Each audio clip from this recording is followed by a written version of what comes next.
pro at arguing at our court. Just a few helpful reminders for you today. So my name is Mark O'Brien. I'll be the courtroom deputy. If there's any issue that comes up or you have any question between now and your argument or even during the course of arguments, please don't hesitate to get my attention over here at the table. I just want to make sure that we have everyone here. I know you checked in, but just to be safe, Ms. Left. And if I mispronounce your name, first of all, I apologize, but second of all, please correct me so we can make sure we have the correct pronunciation. Mr. Milholland? Yes. Thank you. Mr. Simpson? He's in the hallway. In the hallway. Wonderful. Mr. Sharkey? Mr. Manchester? Mr. Gollerly? Wow, you know it. Is that right? That's Oh, not. fantastic. I've never heard that done before. Maybe I'll play a lot of Mr. Osorio? And Mr. Penny? So just a couple of reminders. We use the timing system that has three colors, much like a stoplight. Green means go, yellow doesn't necessarily mean hurry up, although in this case it probably does, and red means stop. The timer will count down. The light will turn yellow when you have 5 minutes remaining in your argument, and the light will turn red when you reach 0. And then the time will start counting up. Doesn't necessarily mean we're giving you more time. That's just the way the system works. We simply ask that you be cognizant of the light and the timing, and if you reach red or 0 time remaining, just acknowledge that before proceeding and answering any questions before the panel. Secondly, we do ask that if you have an electronic device, please turn it off. Counsel, if you're arguing, you need to use, say, a tablet or something of that nature, you're welcome to do so. It just must be accessing material that's already been downloaded onto the device, since we do not have internet access in here. And thirdly, for those who may be arguing with us for the first time, after arguments in each case, we have a beloved tradition where the panel members will come down and shake the hands of arguing counsel. So I don't want you to be surprised when you start to see them get up, leave their seats, and come towards you, as our chief judge likes to joke. They're not coming to finish the job. They're just coming down to thank you for your advocacy.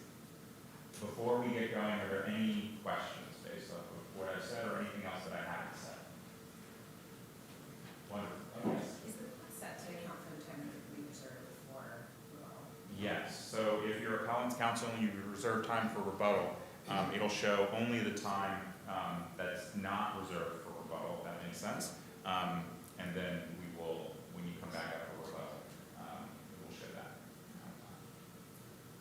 All right. Well, if there's anything else, please don't hesitate to let me know. Otherwise, we'll begin shortly. Thank you.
The Honorable, the Judges of the United States Court of Appeals for the Fourth Circuit. Oyez, oyez, oyez. All persons having any manner or form of business before the Honorable, the United States Court of Appeals for the Fourth Circuit are admonished to draw nigh and give their attention, for the court is now sitting. God save the United States and this honorable court. Thank you. Please be seated. I'd like to welcome everyone here today to the Fourth Circuit. We have 4 cases. You're fine. And we'll begin with our first case, which is Case versus Beasley, number 246953. Ms. Leff?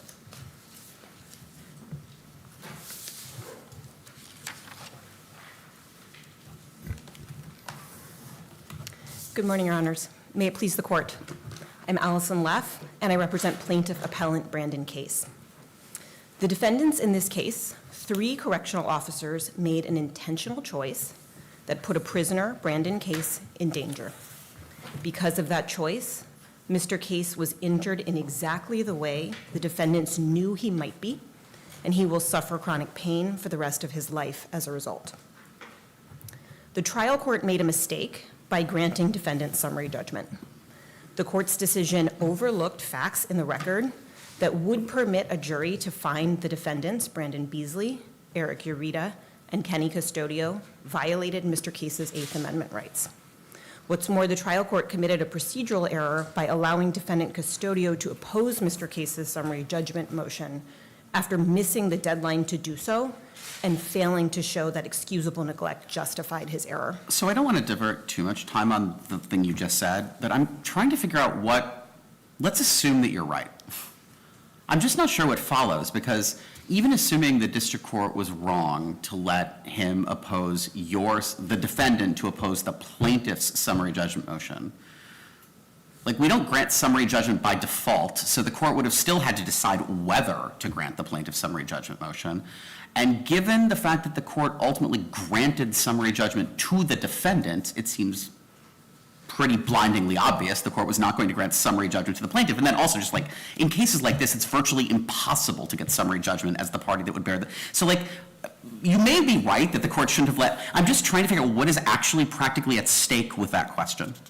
Yeah, That's right, Your Honor. It is a complicated set of procedural facts. I think the first, our position is that the court made a mistake in granting the defendant's summary judgment. So setting that aside, what should have happened is that the court should have considered plaintiff's summary judgment motion. But then obviously would have denied it because your client bears the burden of proof at trial. I can't see any plausible world in which your client's getting summary judgment. So the crucial thing about the defendant's failure to respond is that under the local rules, when a party does not respond to the statement of uncontested material facts, then the judge needs to consider the motion accepting those facts as true.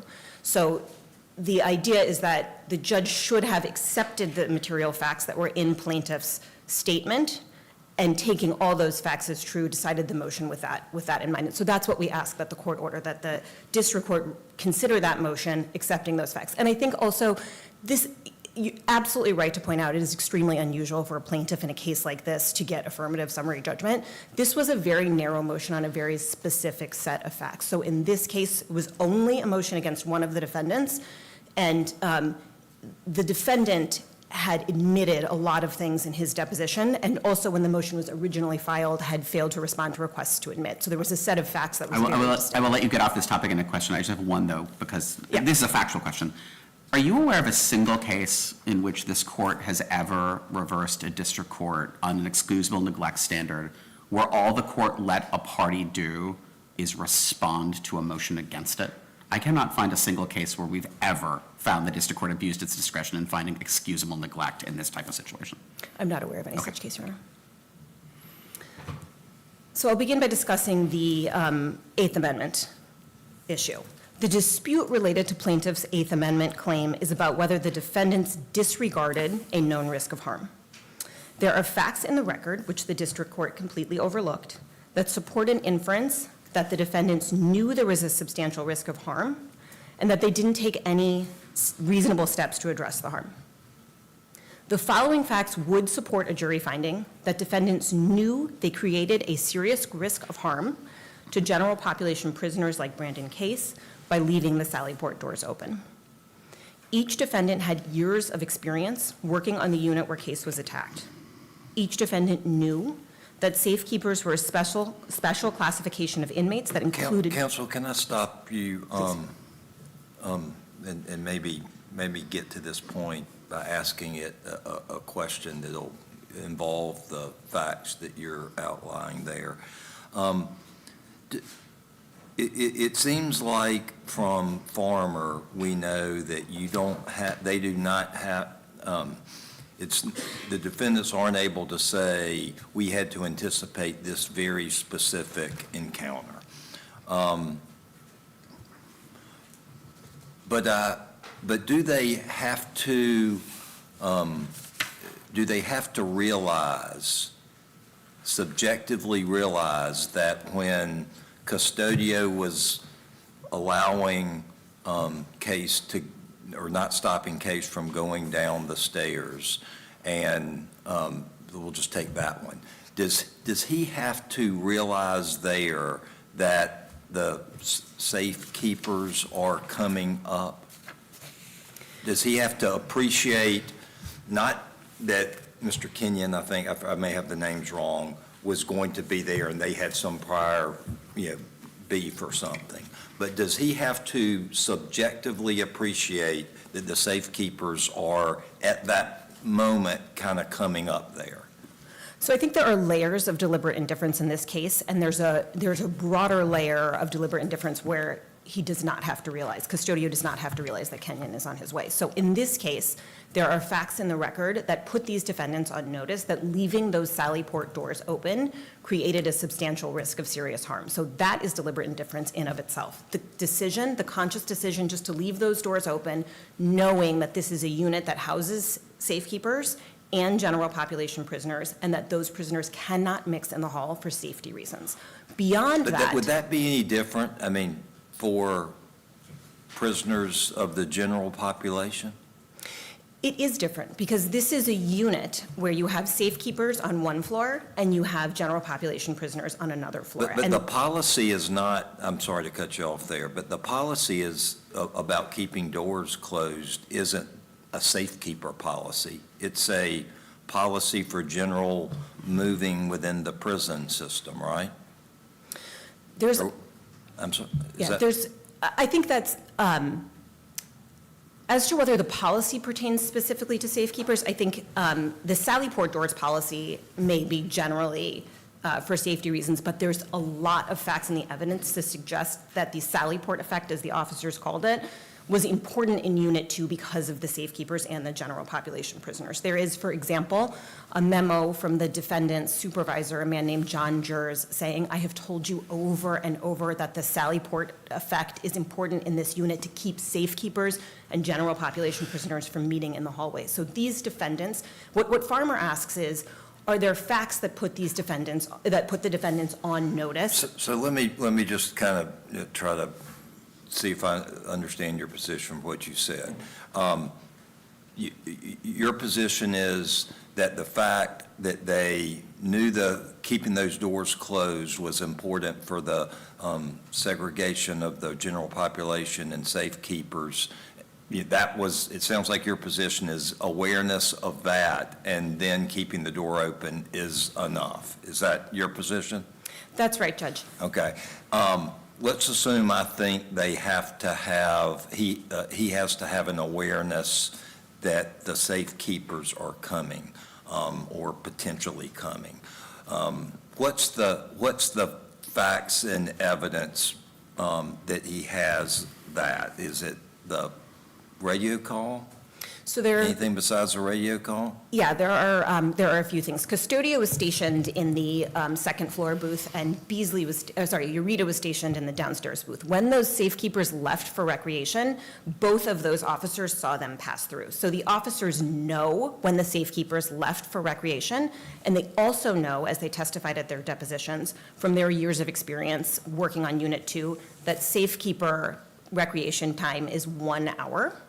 So they knew when to expect these safekeepers back. On top of that, Custodio, from where he's sitting in his control booth, he can see Brandon Case getting his haircut, and he can see other general populations getting their haircut up on the second floor. And importantly, there are policies at Central Prison that require the safekeepers to wear different uniforms from general population prisoners. And that is another indication that the defendants knew that these populations need to be kept separate. So they can easily, there are easy visual cues for them to see who's from what group. So these defendants knew when the safekeepers left, and they knew when the safekeepers were coming back. And then there's the radio call. And there was the radio call, exactly. Can I ask you about Cox? And this arguably goes to either constitutional violation or clearly established. But the most obvious distinction to me between Cox and this case is that in Cox, so there's two questions, like, do we have to know who's at risk and do we have to know who might hurt them? I think Farmer says pretty clearly we don't have to know who might hurt them. That's a pretty important thing that Farmer says. But the second question is that in Cox, this is the situation where the individual in question is saying, I am afraid that my safety is in danger. So that the identity of the party that might be harmed was specifically flagged to the officers ahead of time. I don't think we have that here. Is that factually correct, that we don't have evidence that there was notice that this specific individual was at risk? Not beyond his membership in the And so population. does that matter? I assume your view is that that does not matter. Could you please give me your best, why does that not matter, either at the constitutional violation or the clearly established phase?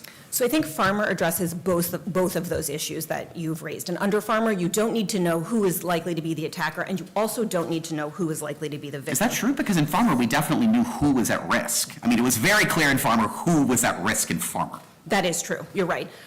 Farmer instructs, the question under the Eighth Amendment is whether the prison officials acting with deliberate indifference exposed a prisoner to a sufficiently substantial risk of serious damage to his future health. And it does not matter whether the risk comes from a single source or multiple sources, any more than it matters whether a prisoner faces an excessive risk of attack for reasons personal to him or because all prisoners in his situation face such a risk. And that's at 843 in Farmer. And you would say that, okay, well, so in Farmer, it would be, that's not the language the court uses, but in Farmer, persons in his situation would be all trans prisoners.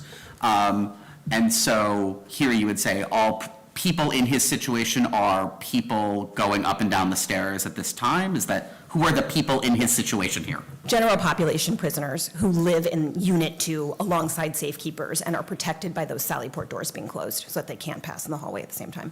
Because anyone who's somewhere else isn't at risk, and so thus this wouldn't work to give notice vis-a-vis them. Like prisoners in a different prison, in a different cell block, that those wouldn't be people in the same situation? That's right. Okay. The district court also overlooked facts that support the inference that defendants consciously disregarded the risk.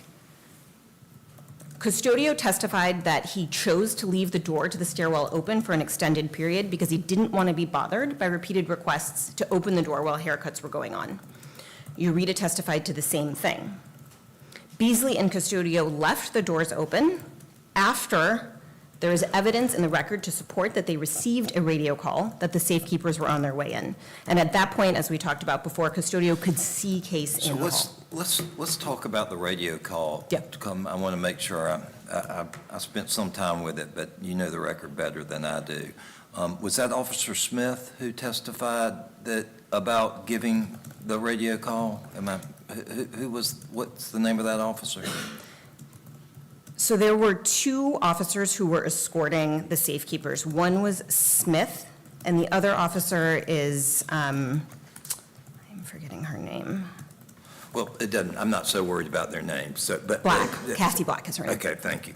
But I'm pretty sure that all the defendant officers, when asked, all said they did not hear a radio signal, radio message coming in. And the officer who gave or would have given the radio call, reading the testimony as a whole, is this fair?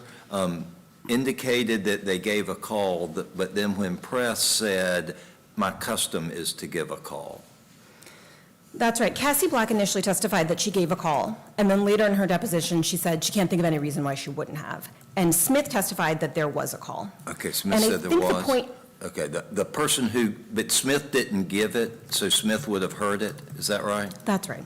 Okay, all right, that's what I needed to know. Yeah, and I think the important point here is that there are facts that would support an inference that there was a radio call, and there are facts in this record that would support an inference that there wasn't a radio call, including the defendant's testimony that they didn't hear it. And that is why this issue can't be resolved at summary judgment. A fact finder needs to hear these facts and decide which testimony to credit, which evidence to credit. Can I ask you one thing about the video? I was a little confused by the district court's treatment of the video. So the court basically says, like, this part's good. I can't conclude anything clearly enough from the video to conclude that the officers just win under Scott versus Harris. And that seems right to me. But then the court says, and for that reason, I'm not considering the video. And that's the part that's a bit of a head scratcher for me, because just because this isn't a Scott versus Harris case doesn't mean the video's not relevant at summary judgment, right? Your Honor, I see my time has expired. You can go ahead. Yeah, I think that's exactly right. I think the video is a highlight. Like, it could help you defeat summary, even if it doesn't get them summary judgment, it could help you defeat summary judgment. I'm not saying it does or doesn't, but it could, right? I think the video is among many pieces of evidence that the district court failed to consider, and that the video does create evidence on which a jury could find in favor of plaintiffs. Well, then, could I ask, what in the video do you think helps you avoid summary judgment? That taken in the light most favorable to your client helps you avoid summary judgment? What's that in the video? The video undercuts testimony, any evidence by the defendants that they didn't know that there was an acute risk at this particular moment. So, for example, if Custodio were to say, I didn't know that there were safekeepers, that Brandon Case was still in the hall when the safekeepers were coming in, the video shows very clearly Custodio in his booth as Case is getting his haircut. It shows that there was a risk. It doesn't show Custodio knew that. The video actually, Or tell me how it does. I think Custodio's saying, look, I know the policy, it was, when people were coming and going so much, practically following the policy, is too burdensome or too much trouble and really not worth the risk. Plainly, probably negligent, plainly a violation of the policy. But if you have to show he made that decision with knowledge that the safekeepers were in the area, I don't see how the video makes the difference on that. yeah, Farmer and the cases that follow it are very clear that circumstantial evidence of a substantial knowledge of risk is relevant. So the video is a piece of circumstantial evidence that Custodio could see that there were general population prisoners in the hall. The video also starts a few minutes before the... Custodio was on the second floor. How could he see that there were safekeepers anywhere when Case was going down? That's right, Your Honor. Custodio could see that Case was in the hall, and then that evidence has to be taken alongside the radio call and his knowledge of the timing. All right. I know that your time is up, but I wanted you to address the qualified immunity issue. Yep. The district court ruled incorrectly on both prongs of the qualified immunity analysis. For the reasons that we've already discussed, there is evidence in the record that would make out a violation of Case's Eighth Amendment right. In terms of the clearly established prong, I think we would say two things. The first is that this case fits the exception that's explained in King, where the court doesn't need to reach the clearly established analysis because qualified immunity doesn't protect defendants who knowingly violate the law. And even if the court were inclined to reach the clearly established prong of the qualified immunity analysis, the constitutional right at issue here is a prisoner's Eighth Amendment right to be protected from violence committed by other prisoners. The right is defined that way in Cox, in McDessie, in Dancer, and in Farmer. And this case is like Cox. So your position is that description of the right at that level of generality is established by this court as an appropriate right? That's right, Your Honor. Appropriate level of description of the right? That's right, and that's the way the right is described in cases that grant qualified immunity and in cases that deny. What do you say about King versus Riley, that's just wrong? I think the way the right was described in King versus Riley is not as faithful to the Supreme Court precedent in Farmer as Cox, McDessie, and Dancer, which defined it differently. So we shouldn't follow King? I mean, because if we follow King, you're wrong. If we're And so I guess you're telling us not that we can't follow King. I think you could follow the mandate in King that where you have an intentional violation of Eighth Amendment rights, the I analysis understand collapses. that. Assume I don't agree with you on that, that you have to show clearly established. You seem to be saying King is not something we can rely on. I am saying that. I'm saying in terms of defining the right that's at issue here, this court should follow Cox, McDessie, and Danzer, which was a case that granted qualified immunity in its definition of the right. Thank you. Judge Berger, anything else? No. Anything else? Nope. Thank you, counsel. You have some time left. Mr. Mulholland?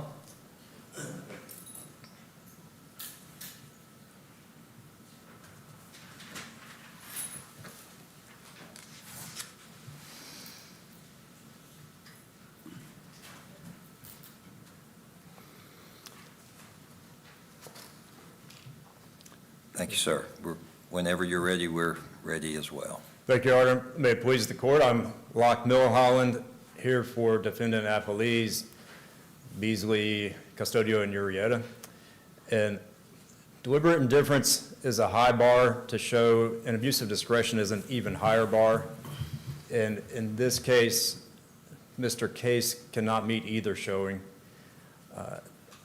Under deliberate indifference, Mr. Case is trying to show that when attacked out of the blue by another inmate, it rises to the level of a constitutional violation merely because his attacker was a safekeeper and he was a general population inmate.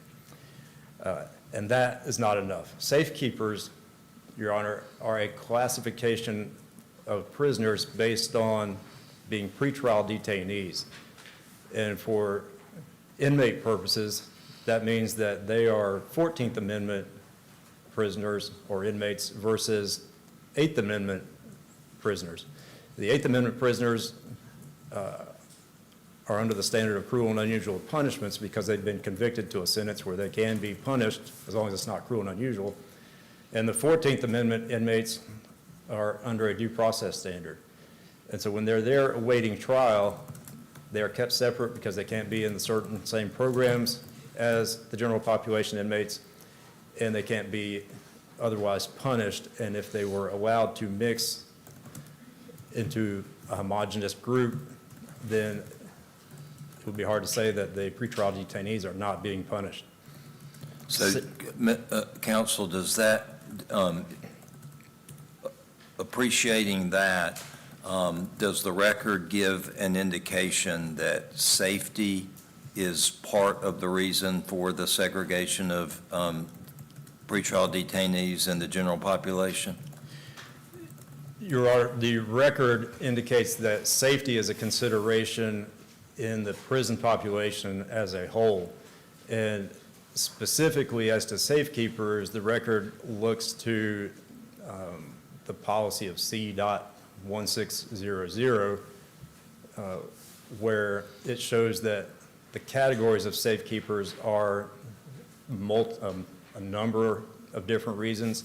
One is that because they are a group of prisoners who are so violent that the jail cannot contain them, but they're also there for medical reasons, and there are also safekeepers there because that particular inmate is at risk from dangers at the prison, at the jail where they were originally held. And there are also safekeepers who need to be kept there because they need to be kept away from their co-defendants. So your position is that the safekeepers are there for different reasons, which I think is, there's evidence to show that in the record, but isn't that just another fact that should be considered by the jury? In other words, is the fact that the safekeepers are there for a different reason relevant to our Eighth Amendment analysis, or does that just simply create a new fact? It's relevant to the Eighth Amendment analysis because it shows that the safekeepers as a group are not a group of inmates that represent a danger that is so obvious it must be recognized as a substantial risk of injury.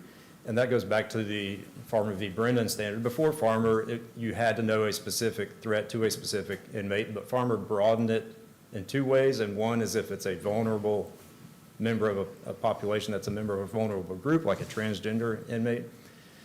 And the other is if it's a risk that's so obvious it must be recognized, and that's must be rather than should be, because you have to get beyond mere negligence. And in order to get to must be so obvious, it has to be long-standing, pervasive, and documented. What about the memo that says, I've told people over and over and over again not to do this. This is a bad idea. We need to not do this. This sounds like it's obvious and longstanding when literally a prison official says, as I've repeatedly told you, you can't keep doing this.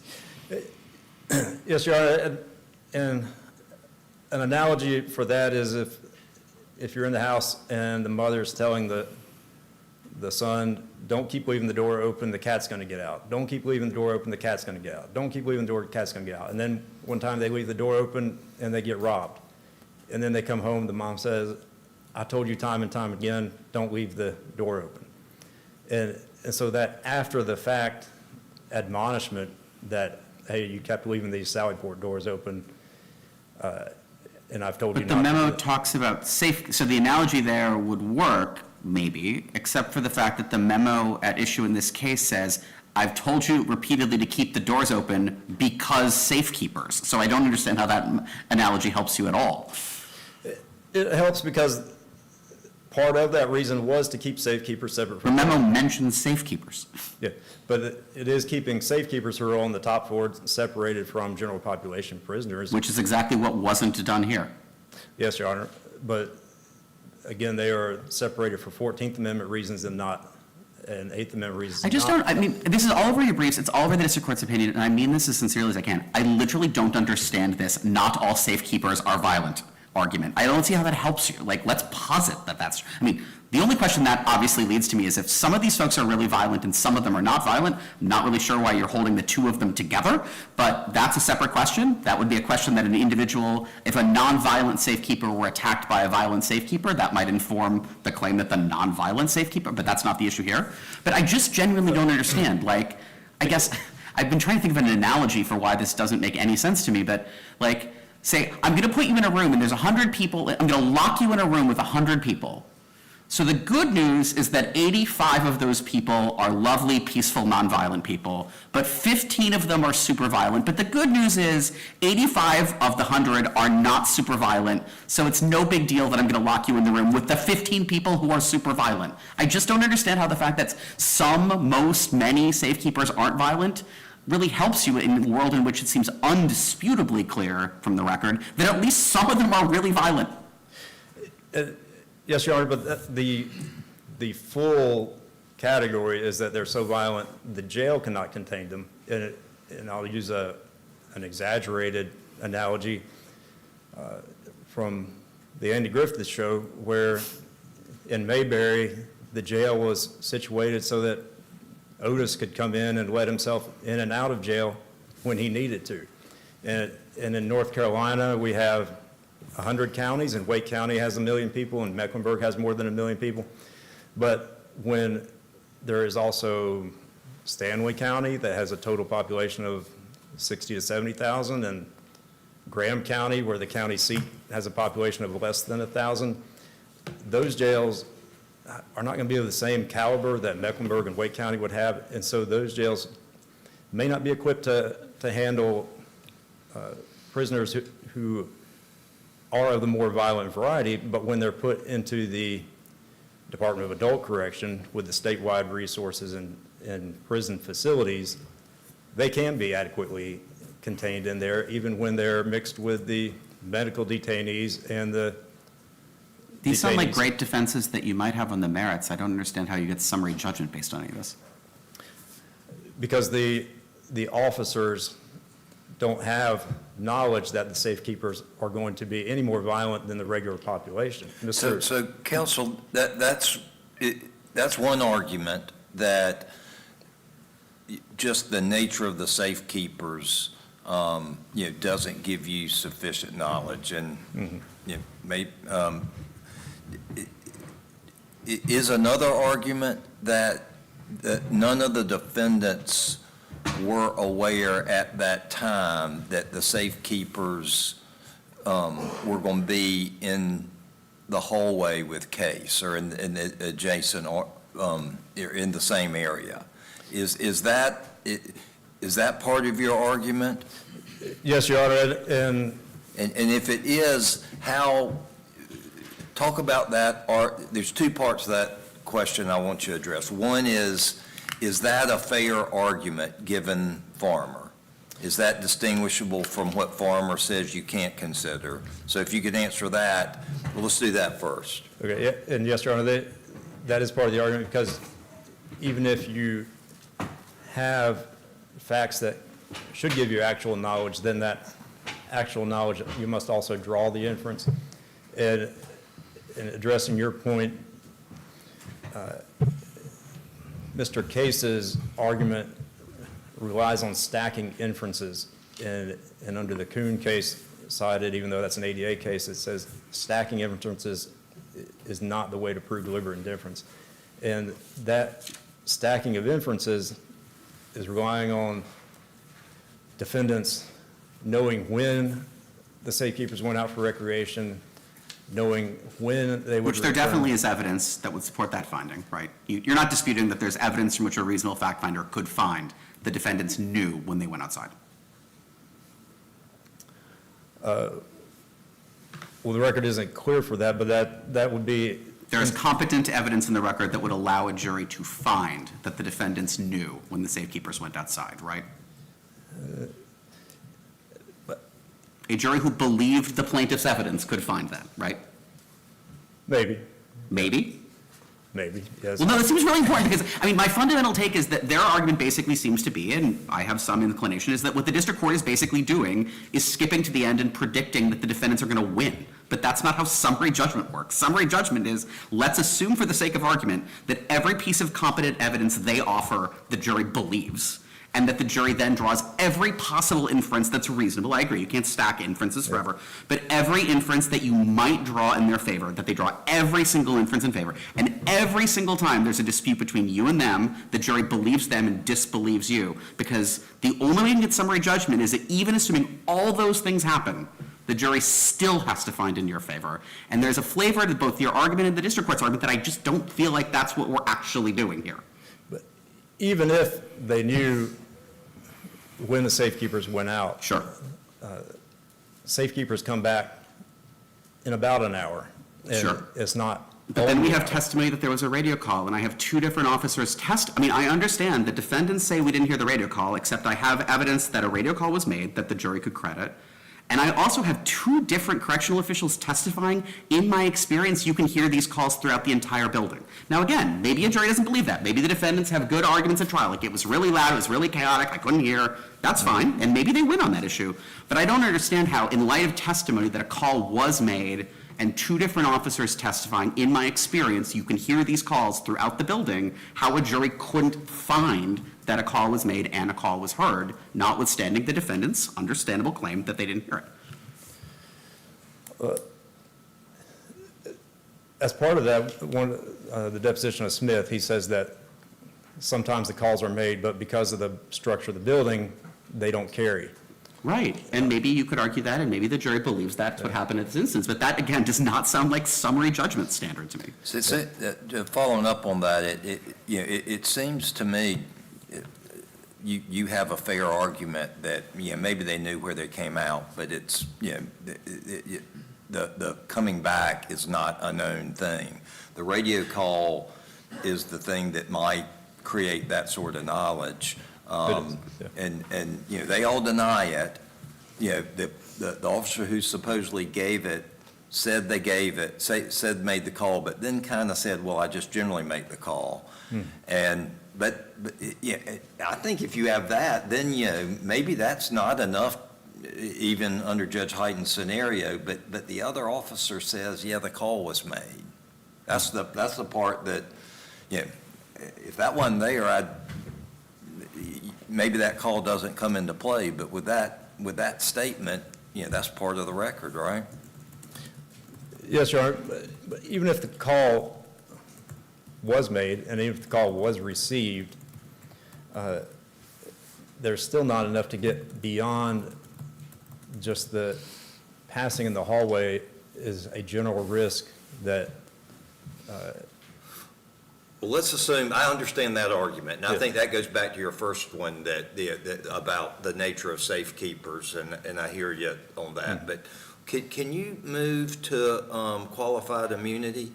Yes, sir. And for my purposes, I'm more interested in the clearly established analysis. I know there's an argument that that doesn't have to be applied, and you disagree with that. I'm going to assume I'm with you on that.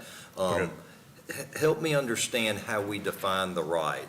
Your colleague says you define the right with the, I think, pretty broad principle that, that there's a duty to keep prisoners safe from injuries from other prisoners. She cites several cases that articulate that, and she says that King versus Riley should be disregarded. How do you explain your position in light of all those cases?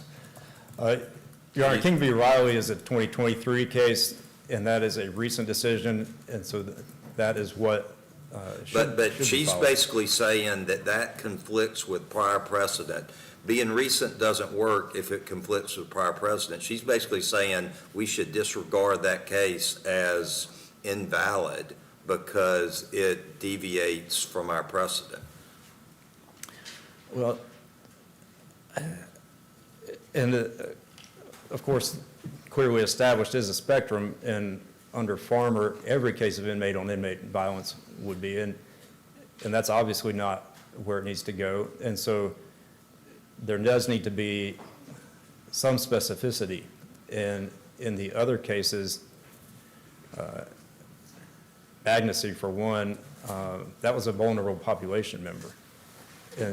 And so Cox v. Quinn was another one where there was direct knowledge. And so I think, I'm sorry to cut you off, counsel, but I can appreciate the facts of this case are different from those cases.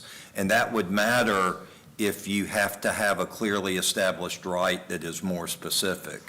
But the plaintiffs are saying you don't have to do that. They say King versus Riley may say that, but we should throw that out the window, basically, because it conflicts with prior precedent.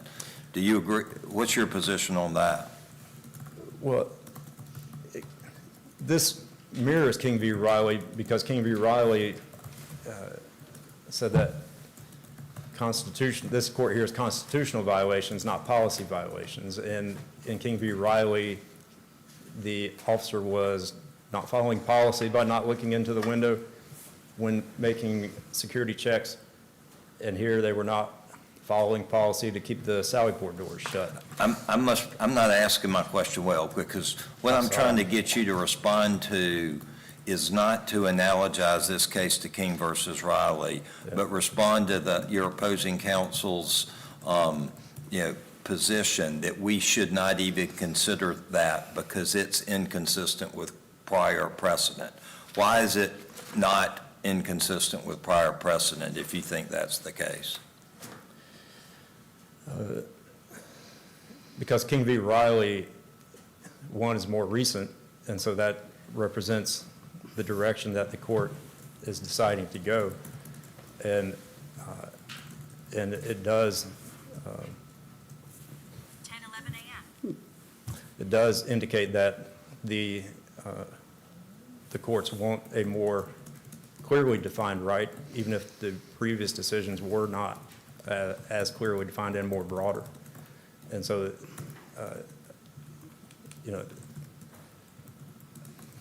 Your Honor, I believe that King v. Riley needs to stand as being the most recent interpretation in the direction that this court wants to take with defining clearly established.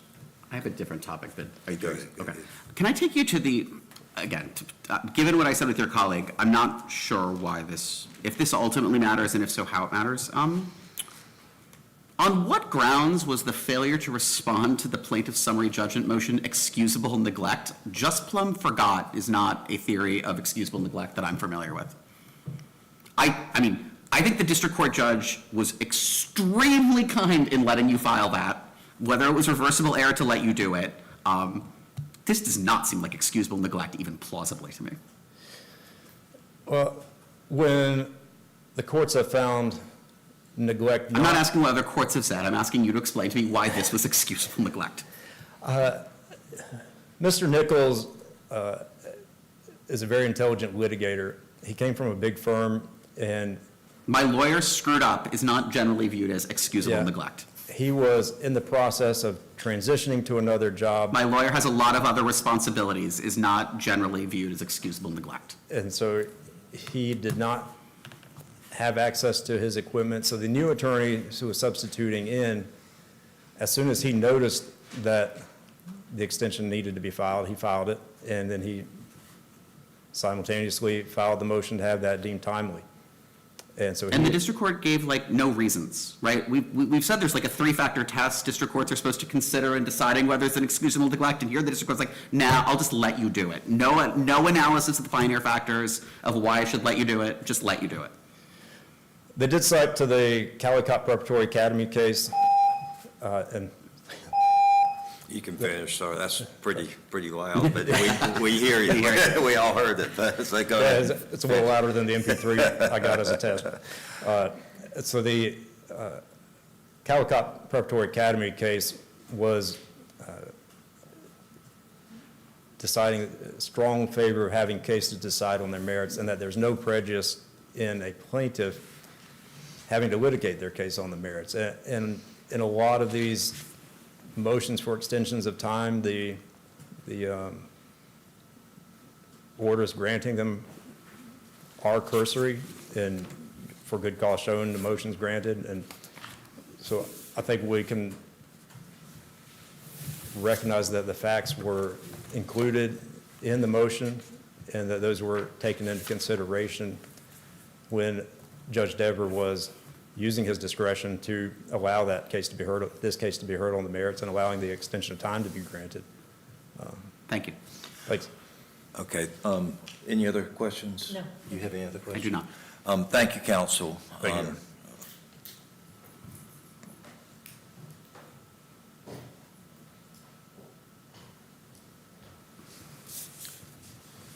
Thank you. I just want to address 2 points that were raised during that argument. The first has to do with your question, Judge Cardobam, about whether it's a fair argument that the nature of the safekeepers didn't give rise to sufficient knowledge, and whether none of the defendants were aware that the safekeepers were on their way at the actual moment that they came in. But you understand those are two separate questions. I mean, I think you got a strong argument on the first one. I think the other one, to me, hinges a lot on that radio call, but you may convince me otherwise. Yeah, so I do understand. Those are two separate pieces of circumstantial evidence that there was subjective knowledge in this case. And I think the important point about both of those arguments is that they are both fact questions, that there is evidence in the record to support inferences in plaintiff's favor on both of those points, and there is evidence that supports the defense. And we need a jury to decide both of those questions because of those facts. The existence of those facts makes summary judgment inappropriate. So that's the first point that I wanted to make. The second argument that I wanted to address was Your Honor's questions about King v. Riley. I do not think we need to throw King v. Riley out to decide this case in favor of the appellant. I think one of the important points about the qualified immunity analysis in the district court's order is that the court does not actually define the right for purpose of its analysis. It simply says there was no clearly established right. You did. You said that the right is that general right not to be injured by other inmates, right? That's right. And that is the way that district court opinions that have analyzed qualified immunity have defined that right. But that's the thing that King, I'm looking at King right now, that's the thing that King says, we cannot define the right at that level of generality. That's right. In King, they define the right as the right to safety checks that include looking through a cell door window. Right. Which I think is arguably much more narrow than the precedent. But my point for this court is that what this court is asking is whether the district court correctly defined the right in this case. Well, maybe, but we can resolve this case. Maybe the district court didn't do it perfectly, but if King's right, that your articulation of the right is just cannot be correct under qualified immunity, then it's got to be something else, right? It's got to be something more specific. That's right, and we don't know what the district court had in its You're mind the when it plaintiff. decided. You're the plaintiff, so if you're articulating a right that is wrong, then how do you survive the qualified immunity defense? Yeah, that's right, Your Honor, and I think what we're saying is the court can define the right as we encourage the court to do, because that is how it is defined in Farmer, that's how it's defined in Cox and McDessie, and in Dancer. And the result of that is that I do have to throw King out the window. Because King says not to do what you're telling us to do. I think that's right, Your Honor. King did not faithfully adhere, in our opinion, to the precedents of this court or to the Supreme Court in Farmer. On the question of how, at what level of generality you define the right? That's right. That's Well, right. except it's not just so the thing that the Supreme Court has said over and over again is there's like what the right is, and then there's how the right's defined for prong 2 of qualified immunity. And the thing the Supreme Court has said over and over again is those are not the same question. And I guess Farmer's not a qualified immunity case, right? That's right, Farmer's not. So Farmer's defining the right for purposes of the right, not for purposes of qualified immunity, right? That's correct. That's correct. In terms of defining the right for the clearly established prong of the qualified immunity analysis, we would ask that the court look to Cox, look to Danzer, look to McDessie. All of those cases define the right in the way that we're encouraging here. And the difference between, on the facts, the difference between this case and King is that King relies heavily on like, I'll say broadly speaking, King is a case where it's like, they did some stuff, the question is whether they did enough stuff and whether the stuff they did was good enough. This is a case, or at least as you frame it, or propose that we frame it as, this is a case where they did nothing, right? And so we're not debating about like whether their efforts to keep people separate were, because look, you could make efforts to keep people separate and those efforts could fail. Like there's a variety of reasons why efforts to keep people separate might fail. And that you'd say that's a King case about like whether the thing we did is enough to prevent the bad thing from happening.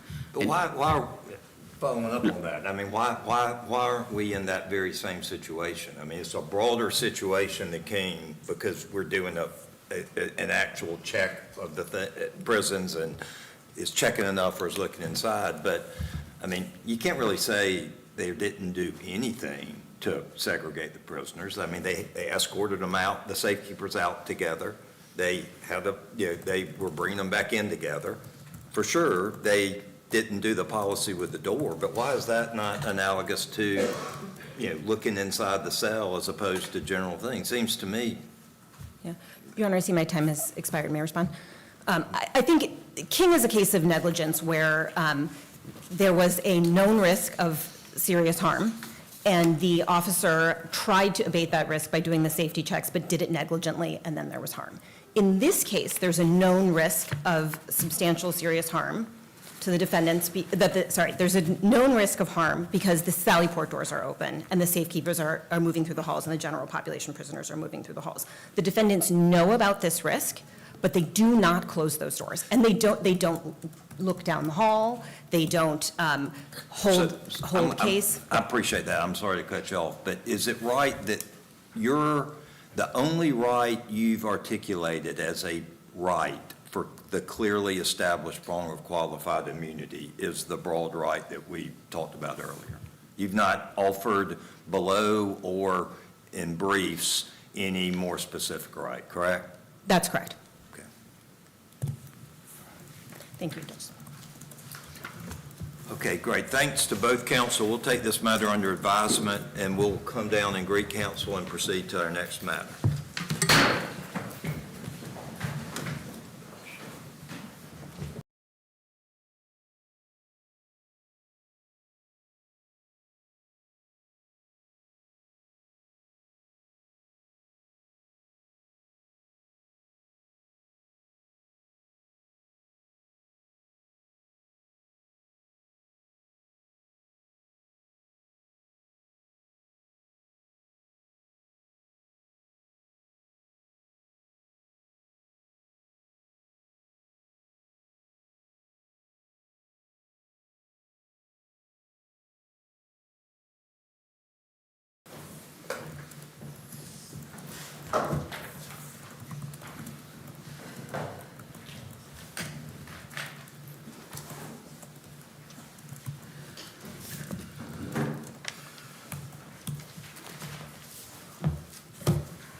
Our next case is 25-1068 Navigators Insurance Company versus Under Armour.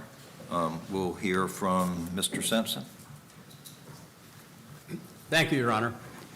May it please the Court, Richard Simpson. I represent Continental Casualty Company, and for purposes of the argument today, the other insurance company appellants. This case is critically important to the directors and officers liability insurance industry. It's a lot of money at stake. It's $100 million, but it's even more important as a precedent. The insurers under the 2016-2017 policy, many of whom overlap with the 17-18 policy, paid out their full $100 million, and there's no one's trying to get that back. The way in which the underlying matters played out here is typical, stereotypical, of how securities litigation usually plays out. Anyone involved in those kinds of cases would say, I've seen this movie before.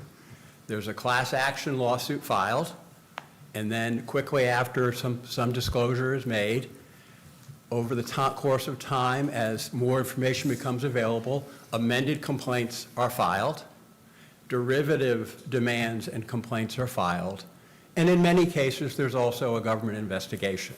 This case played out exactly that way. The way in which directors and officers liability insurance works is to cabin a known risk, a known claim situation like this within... But that's the whole question, right, is the breadth of the claim, the breadth of the risk. And so I appreciate, quite frankly, what you're saying, that this has effects beyond this case. I mean, that's the way a lot of appellate opinions work, but I don't disagree with that. But it still comes down to this question, it seems like, of whether the SEC-related investigation is, a single claim that's considered part of the, shareholder claims. And one's more about, at least generally, more about statements to the public. One's more an insider trading, and one's more about accounting measures to, cook the books, to use words that are probably maybe not the right words. But anyway, so that's, I think, our question, is whether they are a single claim or not. Is that right? That's the central issue in the appeal, yes. And the way in which, and you're exactly right, the language of the policy controls, and the way in which this policy, like other policies, cabins that risk is by virtue of a very broad related claims provision that says all claims, all related claims, will be deemed a single claim first made in the policy period in which the initial claim was made. And so you're exactly right. The focus is, okay, under that provision are the government investigations here and the class action and the derivative a single claim. Right. And the policy specifies the test that you apply to determine that. Well, in fairness, the policy gives like 5 different tests which relate somehow. Well, and I will say, Your Honor, actually which one applies is a red herring in this case, because it does not matter which one applies. Well, they argue, I see your point there. I think you'd say if you're in the endorsement land and you're talking about legally and logically, causally and logically related, you'd say you meet that, right? Absolutely. And so, but I think their argument is something like this, that that's more narrow than common nexus of any fact. And if it's more narrow, it's the only one that applies. And they say that it's not logically or causally related because one's accounting misconduct and one is outward speaking and insider trading misconduct.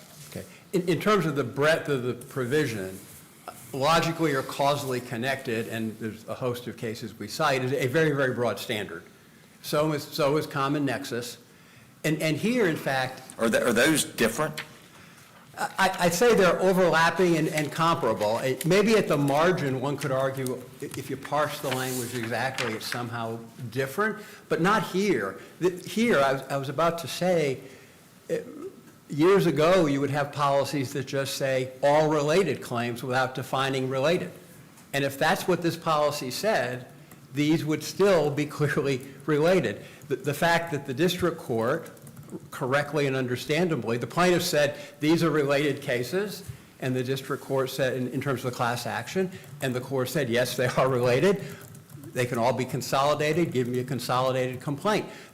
It's just, the notion that these are related is absolutely core to the concept. Well, tell us why. You're just giving the conclusion. Give us the reason. I'll give you the reason.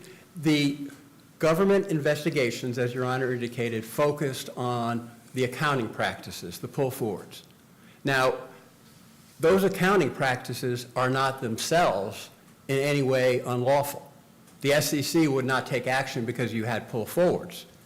The action by the SEC, the concern, was that the failure to disclose that adequately made the public statements, the same public statements alleged in the class action and the derivative action, made those misleading. And if you want to look at, well, are the facts and what was at stake in the SEC related causally or logically to the allegations of misstatements, you only have to look at the SEC order itself. If you look at, and that also confirms that the SEC was not saying use of pull forwards is a violation. It was saying failure to disclose that you're using these accounting gimmicks to give misleading statements is what's improper. And so if you look at the order, this is on the appendix 1096, paragraph 4, so the findings of the SEC, as a result of Under Armour's failure to disclose the impact of its pull forward practice on revenue growth, Under Armour's public statements were materially misleading. So flat out causal relationship. When is that? What's the date of that order? It was in 2021. Yeah. I don't have the exact date of it, but it was in 2021. 'Cause isn't that one of the issues for us when we look? It seems to me by the time the complaint's amended, ultimately the third amended complaint, maybe their argument is even when they're in the same amended complaint, they're not related. But it seems like that's a tough argument to make. But do we get to look at the end of the investigation or the end of the lawsuit, or is it more what we look at when the claims are first made? You look at the entire record, and the thing about this is it's the final order. It was a consent order, but it's specifying exactly what the investigation was about, and the earlier allegations are entirely consistent.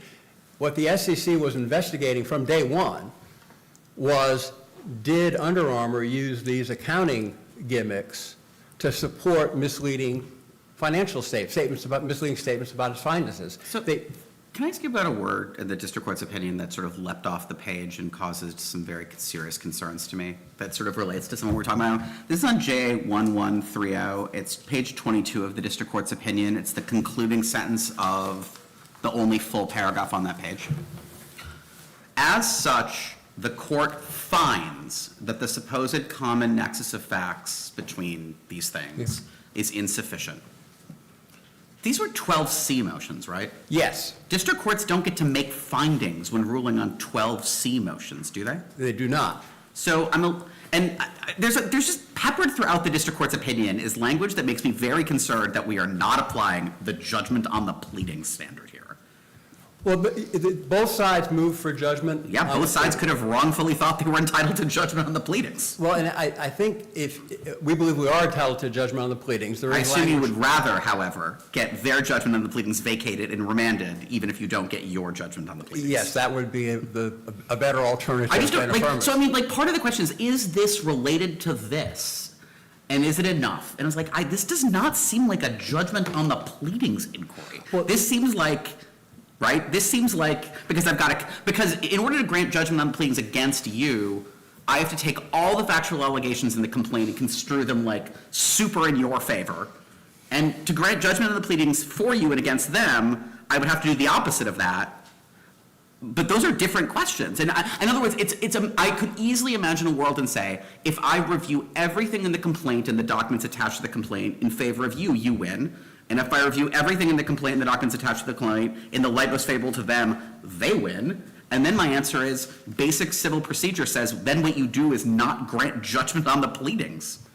And almost all of these related claim decisions, and we cite a host of them, are decided either on judgment on the pleadings or Maybe motion those to decisions are dismiss. wrong because it violates basic Well, rules of civil procedure to do Well, that. I think the reason that we'd be entitled to judgment on the pleadings is the issue is, are the wrongful acts, which are the alleged Yeah, is wrongful X related to Y strikes me as a quintessential factual question that you cannot decide based on the face of a complaint. Well, what the question presented is, Well, why is, I'm not sure I'm, respond to that. It seemed, I wonder, I mean, if the policy defines how we consider related, why is it not something that we could consider as a 12C motion? you can, and the reason why is that the policy defines what is a related claim. It establishes a standard. Are they logically or causally connected? And the facts, so to speak, the alleged wrongful acts that you're applying that standard to are those in the complaint. And so, and you're not finding whether they're true or false or have merit or not. The issue is, are these allegations in the complaint or in the government investigation logically or causally connected? And so there's no fact to be found. It's simply it's much like any other legal standard. If you take this definition of what's a related claim and you look at the allegations of the complaint, does it qualify? And here, there's really no dispute. All the documents show, and what Under Armour has alleged, is that there are two categories, they say, of acts, wrongful, that are not logically or causally connected, not related. One is alleged false statements about finances, and the other is the use of pull forwards and other inappropriate, other accounting techniques used for the purpose of supporting those false statements. If you step back for a moment and think about it, But you, let me probe that a little bit. So, I mean, I think a lot of this depends on the level of generality you use, right? Like, yeah, you could, I don't think you would say they're related because they both involve Under Armour. no, I don't think you would say they're related because they both involved potential securities violations. right. I mean, you have to connect you would say it's not that level of generality, and they're going to say it's going to be, but it's enough if it's part of the same related scheme. Yes. They're going to say you look at the core facts. So there is this question of at what level of generality we look at related to. Yes, and there are, as our brief indicates, a host of cases from this court and others, this circuit and others, applying a related claim provision similar to this to much, much less closely connected facts. Miller Development itself from this court, Kilcher from the Eighth Circuit involved an investment advisor giving advice to multiple different clients about multiple different investments. But the court said on all of them, the advisor was trying to churn. Those are related. The Belcher case from the 11th Circuit says you look for commonalities, not for differences under this language. And the Delaware Supreme Court case in Henri Exelon Pharmaceuticals, again, very similar. Here, it's a fortiori, because how are they connected? The way in which they're connected is it's a single scheme. It could not be more narrow. This is not like Under Armour argues about cases talking about the same motive, like increasing profits. This isn't that. This is an allegation that you made specific statements about your finances, about the 20% quarter-to-quarter growth streak you've had for 26 consecutive quarters. You made statements that were false and misleading. That's the first set. The second is you used pull forwards and other accounting techniques to make, may I finish? Yes, sure. You used pull forwards and other inappropriate accounting techniques to make the books match the false statements. If you step back and think, well, if Under Armour had just made the false statements and had not played any games with its accounting, anybody could read the financial statement and say, well, they're not, this isn't a 26 quarter growth rate. Thank you.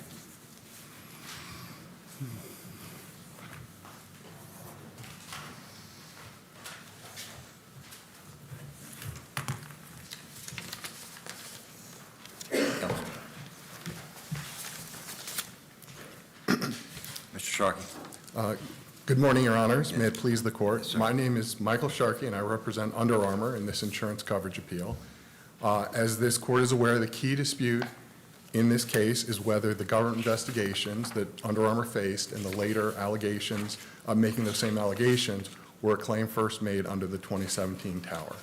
And for 6 of the 9 of the appellants, that question has already been decided by contract. They entered into a later policy that contained an endorsement that said claims that came in that were related to the government. So just like in your brief, you're opening up your appellee's argument by defending the district court judge on completely different grounds, which to me may suggest that one is not super persuaded by the district court's actual grounds of decision.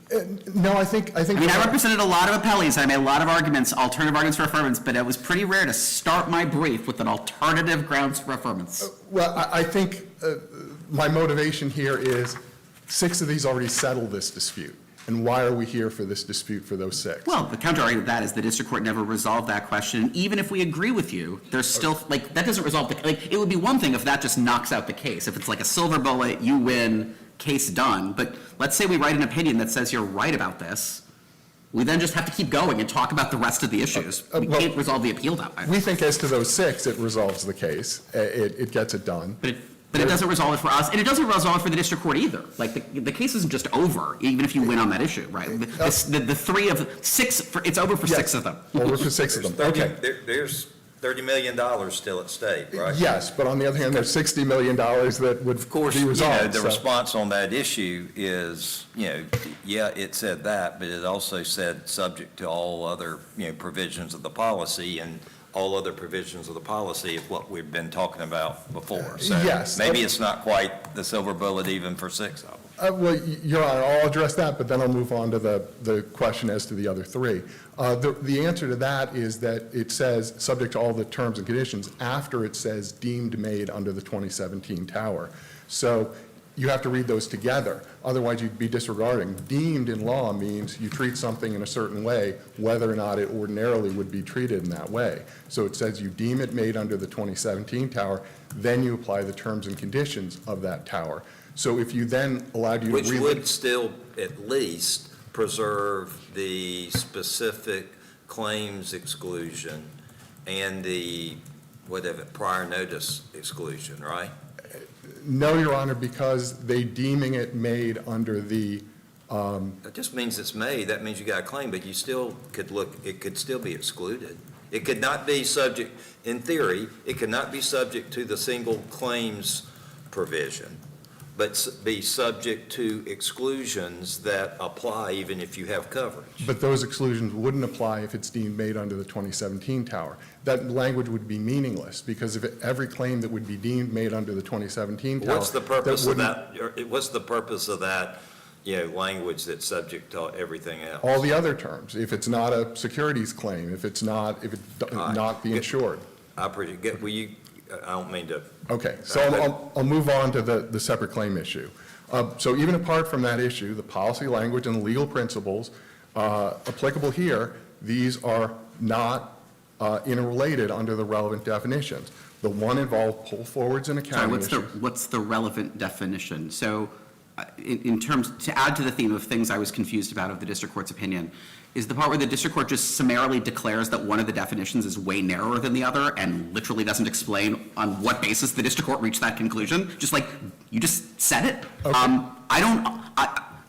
First, let me say, these definitions are confusing as heck. But second of all, it is not at all obvious to me that one of these definitions is much narrower than the other. Well, Your Honor, then I'll try to explain. The one definition in the body of the policy speaks of, all wrongful acts that have as a common nexus any fact, circumstance, situation, or event or transaction. This is the one you think is the broad one or the narrow one? This is the broader one. Okay, thank you. And as we pointed out in our brief, the switch to the two different endorsements where they narrowed it twice, the one in the specific matter exclusion, the other in the endorsement 4, it changes that to the fact or circumstance. And Maryland law, there's case law that says the is a How do I know it definite- changes it? How do you know it changes it? Are you It asking? doesn't purport, I'm looking at it right now, it doesn't purport on its face to change something. The answer to that is endorsements control over the body of the policy. If they're conflicting. If they're conflicting, and they use the, which is, Maryland is held as a narrower term. Well, but how do I know than this any. is Maryland? One of the disputes, I'm sorry, I think I have this right. Is this no, this is not the case where we're fighting whether this is Maryland. Sorry, we have a later case where parties are fighting which law applies. We all agree this one's Maryland. This one's Maryland. That's my bag. And so, there's a Maryland case we cite where it says forum selection, the location of the party. And it was a credit union, it had locations in every county. But I'm sorry, go ahead, Judge Byrne. So I'm looking at the endorsement section, and several paragraphs say this section is replaced with the following. And on the single claims provision, it says is amended by the addition of the following. And that, so over and over, the endorsement section repeats is replaced with, but I believe the section you're pointing to says is amended by the addition of the following. So don't we need to read it as adding to rather than substituting out? Well, Your Honor, the fact is, the rule is if the endorsement conflicts with the main policy, the endorsement controls. So how do we read the distinction between paragraph after paragraph, which say is replaced with, and the paragraph you're pointing to, which specifically says is amended by the addition of the following? I think we follow, that difference has to have a significance, and to me, the significance is this section is amended and the other is replaced. Your Honor, by putting in a narrower definition, remember they did it twice because they also did it in the specific matter exclusion. The rule isn't, it has to say it replaces it. It has to say, the rule, and this is Prince George's County versus local government. But Counsel Itten, before you get, I'm aware of case law that says if you have narrower endorsements, it will control over the body. But there's a number of steps to get there. One is you try to read them together. You start, in deciding whether they're, they're inconsistent, you try to read them together. When you have language like Judge Berner talks about that says, is amended by the addition, that's a clue. And maybe you can overcome those two things by showing something is blatantly inconsistent, or maybe just inconsistent. But at some point, you got to explain to us, you got to overcome some hurdles, and then you got to convince us that logically and causally related is like obviously more narrow than any common nexus of any fact. And I still haven't heard that. Okay, Your Honor, well, the reason if it is narrower, it's like a Venn diagram that's a donut, where a narrower definition. Why is it narrower? Because it says the claim, No, it the facts doesn't. and circumstances. It doesn't say any, it says the facts and circumstances. Where? The endorsement on the single claim provision? Endorsement 4 on the single claim provision. Instead of saying any fact or circumstance, it's the fact or circumstance.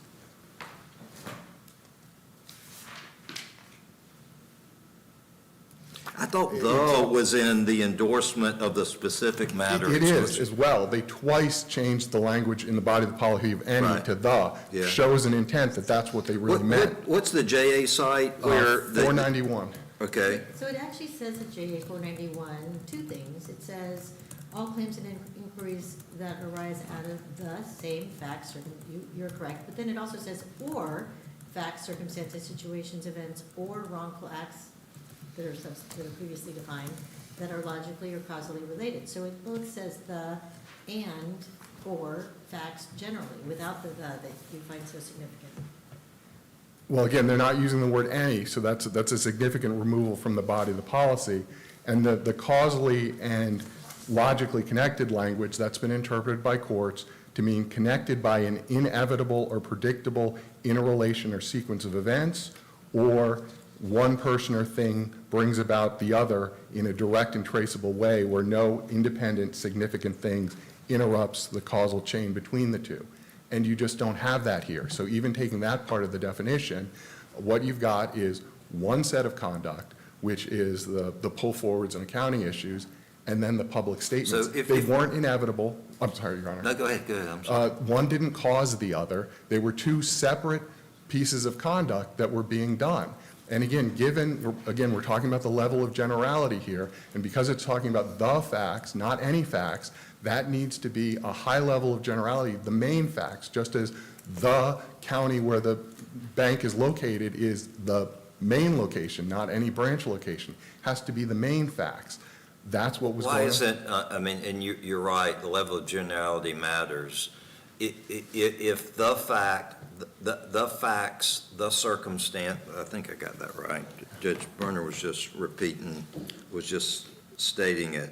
The facts, the circumstances, the situations, the events is the scheme to ensure that the public, investors, whoever are going to believe the 20+% growth will continue.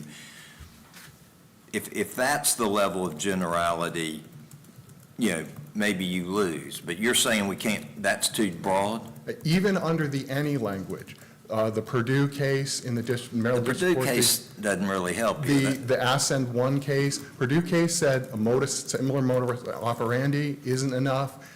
In Ascend, it was, similar abusive credit counseling, and it was held that wasn't enough. And clearly the motive there in each was the same. They were trying to manipulate the chicken market, and versus they were trying to use abusive credit counseling to get money. The motive is the same. All D&O claims many of them relate to securities class action. The allegations are always you were trying to keep your stock price up. If that were the level of generality that were appropriate, even under the standard Sure. any language, all claims would be related. So there would be no. Here it's not you're trying to keep your stock prices up. Here it's you're trying to keep your stock prices up through a specific scheme that is alleged to contain specific allegations that are common to the SEC actions and the investigation. But it was different conduct, maybe it was directed What at was the same different in the goal, conduct? but it was. From the different aspects that you're saying are different claims, what conduct was different specifically? The one was, it was the pull forwards and the accounting treatment, and the other was the alleged misleading statements to the public. And weren't the alleged misleading statements to the public based on the pull forwards and the accounting malfeasance? They were broader. They were talking about But they also the contained- demand, the revenue growth. They weren't specifically talking about the pull forwards there. Did it include the pull forwards and the accounting malfeasance or tricks? There weren't statements about pull forwards in those public statements. And remember, Judge Bennett. But we there were don't always have- statements about growth, and the way they could make those statements and be arguably, as accurate as possible, if that's right, is because they pulled the revenues forward. The statements themselves, they were things like, oh, demand is going down because it was a warm winter. Oh, this, or, kind of U.S. demand versus foreign demand statements. So let me imagine that. I used to do, I know you probably never have these sort of policies in a products liability world, but if you were a tire manufacturer and you decided to make tires with, thinner treads because you wanted to save money, and then you you made up a reason in your, tire development files that it was because of environmental reasons or something like that. Would you say those are separate, unrelated? They're not, they're not causally and logically related? Your Honor, all I can say is there's case law, and we cited in the brief, a common scheme, similar conduct, a similar modus operandi isn't enough.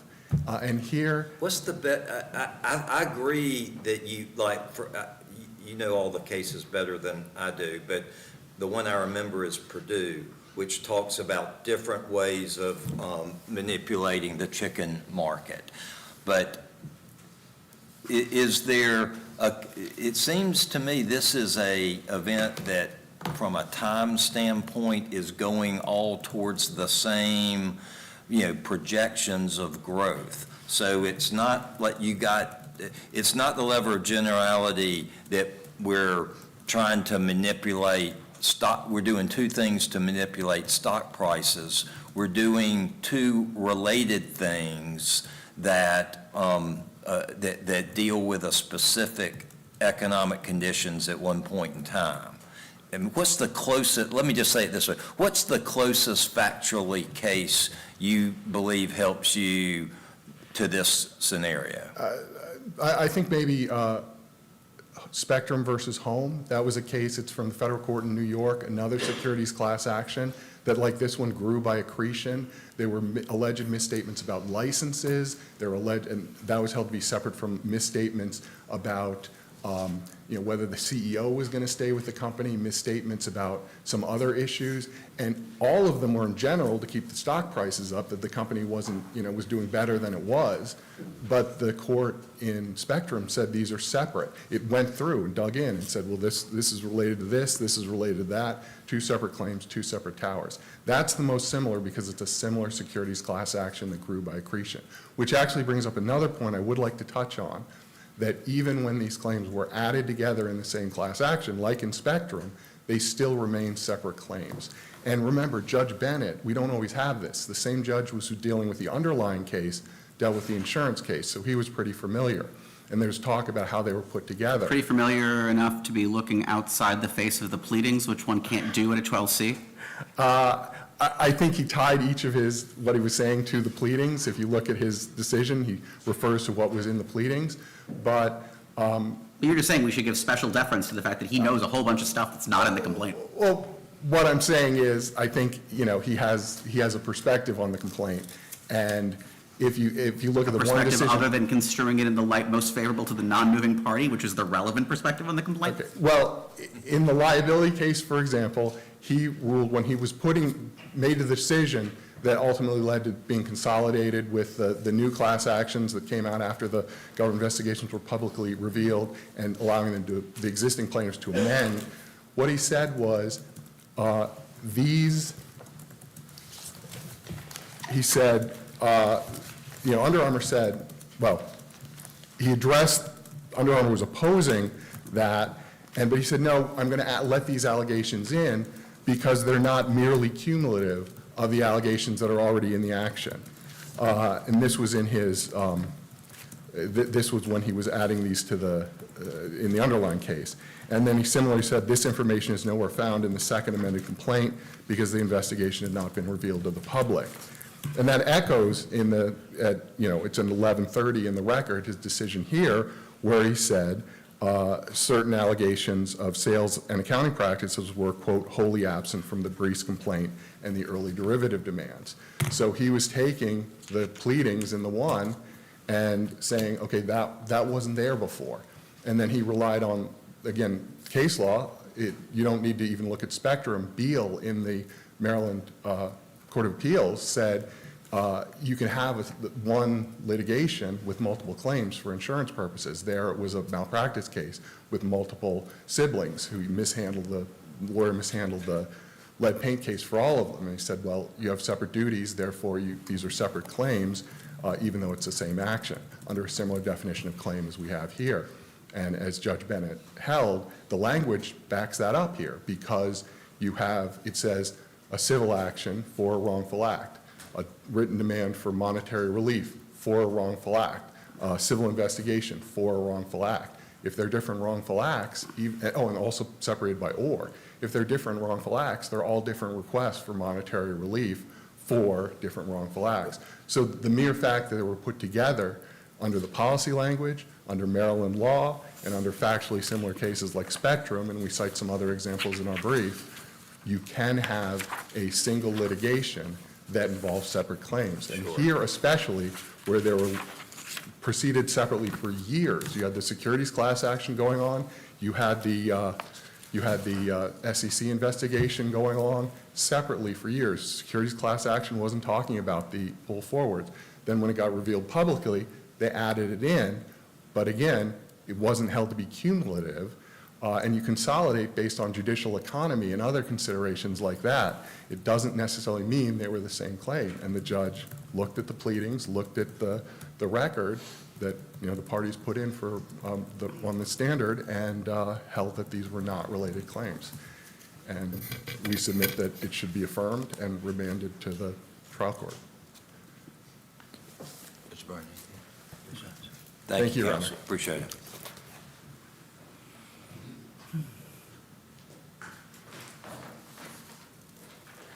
Thank you. The logically or causally connected standard in the endorsement is not narrower. One could argue it's broader, it has logical or causal. And the use of the, it's exactly as Your Honor's question suggested, the cases they rely on are situations like a provision that says the principal place of business and nothing else. This goes on and it says, or facts, circumstances, situation, events, or wrongful acts that are logically or causally related shall be deemed one claim. So it doesn't just say the, it says logically or causally connected.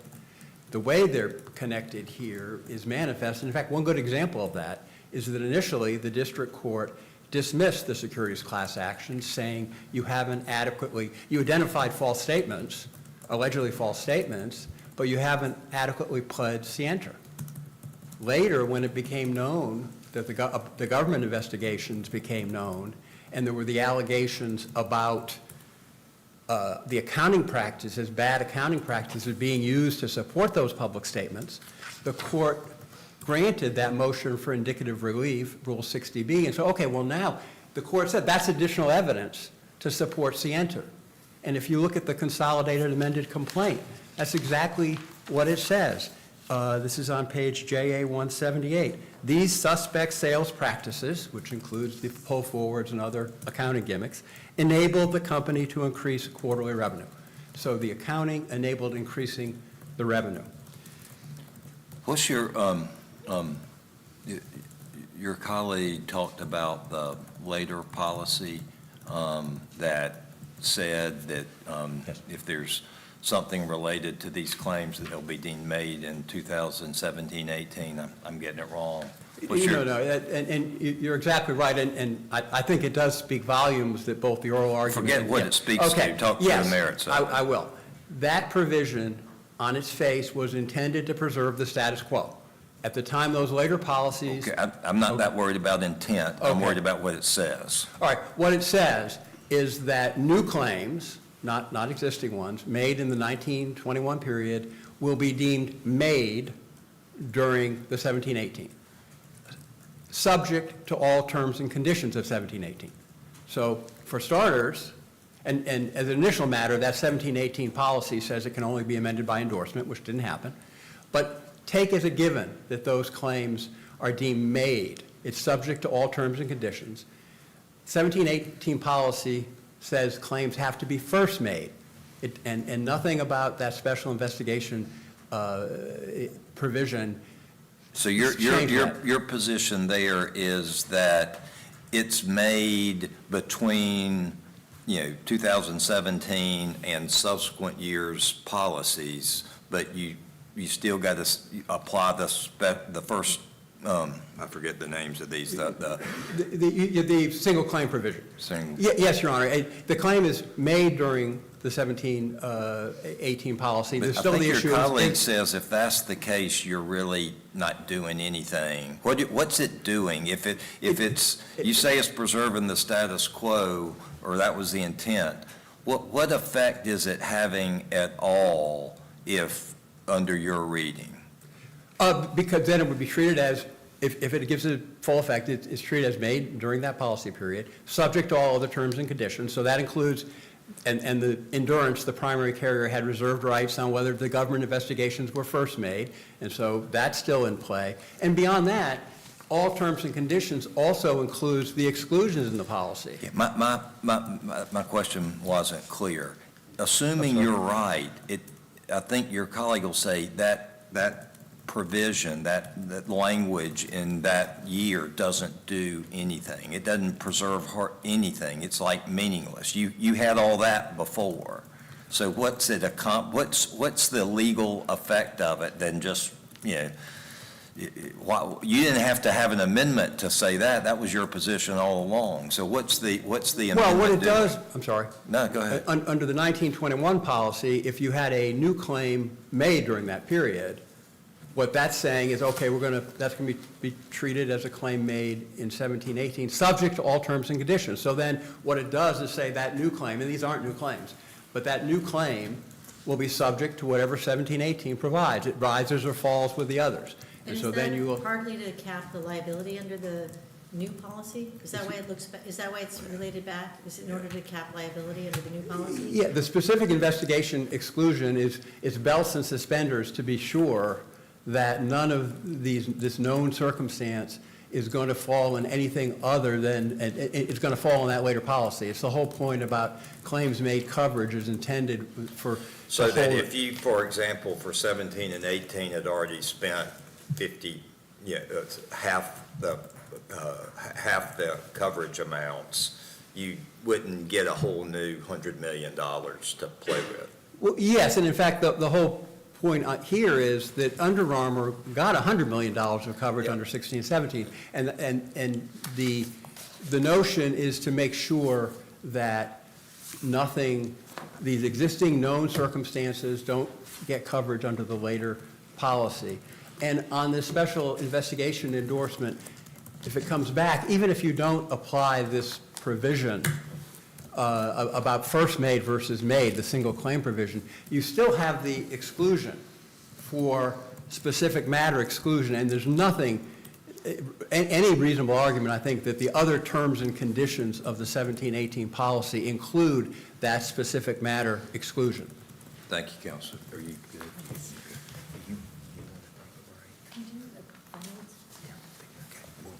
Great. Okay, thank you, Counsel. Thank you. We're going to come down and greet Counsel and we're taking this matter under advisement. We'll come and greet Counsel, and then we're going to take a break and come back and deal with our final two cases. This honorable court will take a brief recess.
Please be seated. All right, we're for our third case, or our second insurance case. It's Insurance Day in the Gold Courtroom. We'll hear 24-1977, Mr. Manchester. Good morning, Your Honors. Yes, sir. May it please the Court, Edward Manchester on behalf of the appellant, the John C. Grimberg Company, Inc.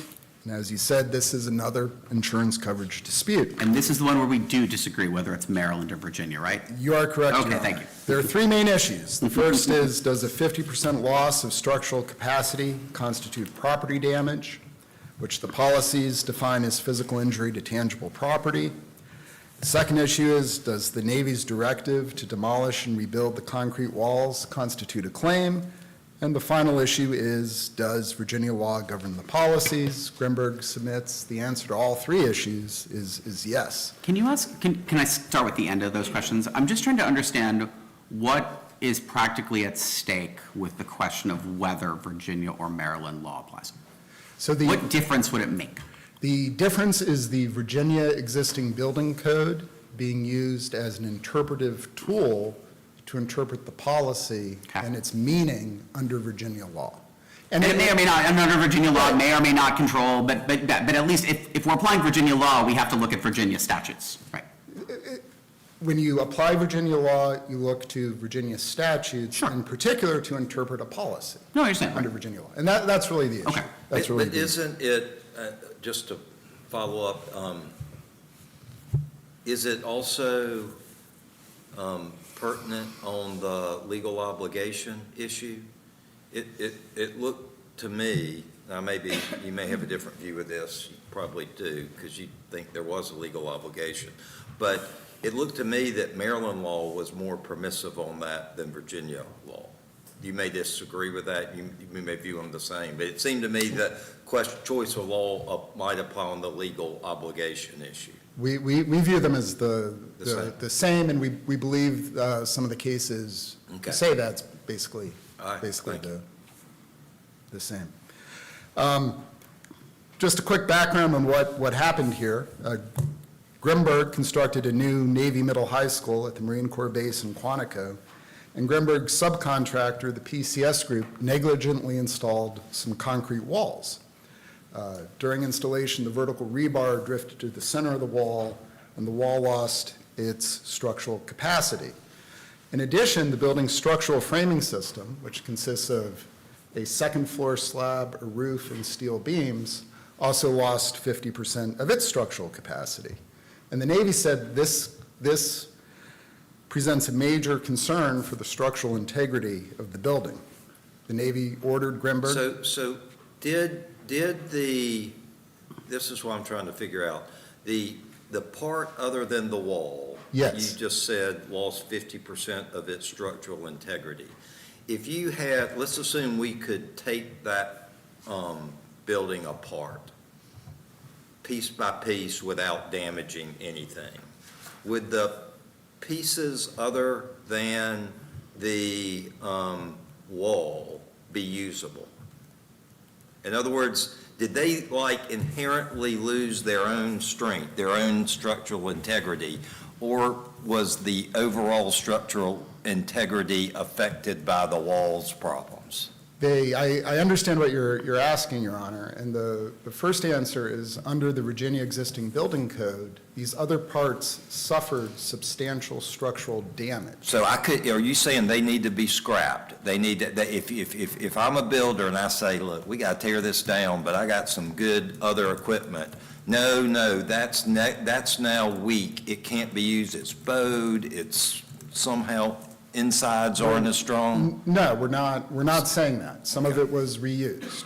But what we're saying is that when it can't carry the load it's designed to carry, that's substantial structural damage. But but you agree it can only not carry the load to the extent it can't because of the damage to the wall. That's the only thing that is physically different than it was supposed to be.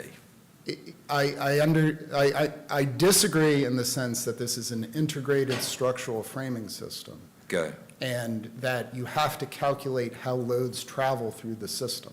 Right. So it's not just the case of a wall failing and something sitting on top of it. You have an integrated system with a lot of loads. And in fact, the government's designer, Ewing Cole, spoke to this in the engineering report called CAP 31 and mentioned the loads that were not calculated. Yeah, I read all that, but I'm still, I think that creates this question, and I think I appreciate your candor. You're not saying, here's the wall, here's the thing connected. This thing's fine on its own, but the problems with this mean it doesn't work as well. But we're not saying it's fine, and there's visual evidence that it's not fine. It's only not, But let me just tell you what the evidence Yeah, is, go and that is that these beams, the roof and the second floor slab are all shored. And there's $1.5 million of shoring in the building. And that means there's hundreds of shoring columns under the steel beams supporting the roof and supporting the slab. And that's a visual indication that these pieces can't do what they're supposed to do. They can't support the loads they're supposed to support. Now, getting to this, how do you resolve the fact there's no crack, the beam's not sagging? That's where we bring in the Virginia Existing Building Code. And we go to how these terms are used in the construction industry. And in the construction industry, the Virginia Existing Building Code establishes a building suffers substantial structural damage when it loses more than 33% of its structural capacity. So, as I recall, they have some pretty, I'll say, fulsome arguments about why that statute, even assuming this is Virginia law, even assuming Virginia law applies, your colleagues on the other side have some pretty fulsome arguments why that statute, with respect, has literally nothing to do with this case. What is your response to that? Well, my response is the reason we're using this statute is to interpret the policy. We're not looking for a code violation. So we admit that this is the Virginia Existing Building Code, Okay. and it does not apply per se to the project. Okay. But we want to. We should assume that the people who wrote this policy meant the interpretation of this policy be guided by a Virginia statute that doesn't apply in this situation. No, that's not what we're saying, but I understand your point. What we're trying to say is the people that wrote this policy did not define physical injury to tangible property. That's what they didn't do, and that's why we have a problem. And we have to figure out, what do the words physical injury to tangible property mean? In the absence of a definition. In the an contract. absence of a definition. And in the absence of a definition, you go to the dictionary, and you see things where physical injury talks about things that can be measured and a loss of resistance. So we think under the dictionary, a loss of structural capacity fits physical injury. But then, under the restatement of the law of liability insurance, Section 3, it says you can also go to state law and regulations when interpreting a statute. And it's very important that the Virginia Existing Building Code, it's not just a building code, it's actually Virginia law. And that's on page 1. Steve, unfortunately, now you've got me interested in the choice of law question again, because now we're back to my belief that this is almost certainly governed by Maryland law. So what connection, if any, is there between Virginia and the XL or Old Republic insurance contracts themselves? Yeah, And the answer is none, right? Like zero? Literally no connection with the Commonwealth of Virginia? The actual contracts? the actual contract. The insurance agreements that we're construing here? Virginia has a statute. No. The contracts, were they negotiated in Virginia? Were they delivered in Virginia? You're absolutely right. And what's missing here, and this is the problem. Where were they negotiated? That's not in the record. None of this is in the record. And what's missing is the binder that would be put together when you enter into an insurance contract. And would have all the disclosures Grimberg made. Grimberg would disclose all the big projects it was working on. And that's where, if this wasn't a motion to dismiss, and there was discovery, you would see references to Virginia, I believe. Why But is that's it- not in the record, and it's not in the record because we're on a motion to dismiss, and that's a problem with the engineering issues too. We should not be talking about structural integrity, loads. I can walk you through the Ewing Cole report and show you how it went from 8 kips to 4 kips, but that's, in my view, ridiculous on a motion to dismiss. These are engineering issues. Why isn't the Navy's demand here not just a demand for contract performance? because this isn't just a contract. It's a contract that's governed by the Contract Disputes Act and the FAR. So there's a whole regulatory regime on top of the Right, contractual but there was a relationship. contract to build a building, and the building is faulty, and so the Navy is saying, make good on our contract. Build a building that we can actually use. To me, that seems like a classic breach of contract, not covered by a CGL policy. And what's layered on top of that is the FAR, and the FAR says that if you don't do what the Navy says they've asked you to do, they can default terminate you. They can backcharge you all the costs of correcting the work. And the Garrett case says this is a claim. The Garrett case was... Okay, but hold on. The contract, you keep saying it's a claim, but that's not the question. The question is whether it's a claim for damages. And I don't understand how when the Navy says, give me the thing you promised to give me, the Navy is making a claim for damages. The Navy is making maybe that's a claim, but at most it's a claim, do the thing you contracted to do, not give me damages to compensate me as best the law can for the thing that you didn't do. So this goes to the Bosch and Lom case. that- I guess I'll just say for me, it's not helpful to respond to my questions of how does this fit with the language of the contract by saying it's like this other case. I'm asking, as a matter of how the English language works, what the Navy is doing there does not strike me as a claim for damages. Damages are anything if the Navy can make you do where you have to pay money. That's not what damages mean in law. Anything, it sounds like a demand for specific performance. It does not sound like a demand for damages. Your Honor, can I read you a quote? Sure. From the Bosch and Lom case. And I'm sorry, remind me what court this is? This is the Maryland Court of Special Appeals, Okay. and it talks about how... Of course, if Virginia law applies, I'm not sure why we care what they think, but if Maryland law applies, I think we definitely do. But this is where we're looking for cases where you have sort of either a contract plus a regulatory regime. And under this regulatory regime, the government can make you do things. And then the issue becomes when the government... It just feels like we're citing Virginia law when you think Virginia law is good for you and Maryland law when you think Maryland law is good for you. But it's not that simple because there's not a lot of authority on when it's not a regular contract. It's contract plus the CDA plus the FAR. Bosch and Lom is analogous because there you have an environmental regulatory regime. And the definition of damages that the Bosch and Lom court affirmed was anything that a third party can make you pay for because of damage to that third party's property. And it goes on. It says policyholders... This isn't damage to the third party's property. This is failure to complete a job under a contract. That's where I'm stuck. There's a business, there's a government contract, there's a failure to perform under the contract, and there's an action essentially for specific performance under the contract. So where do we find that where is there damage to a third party's property? So that goes back to the damage we need here, which is property damage. And we have property damage. What we're talking about here is whether or not there's a claim under the policy.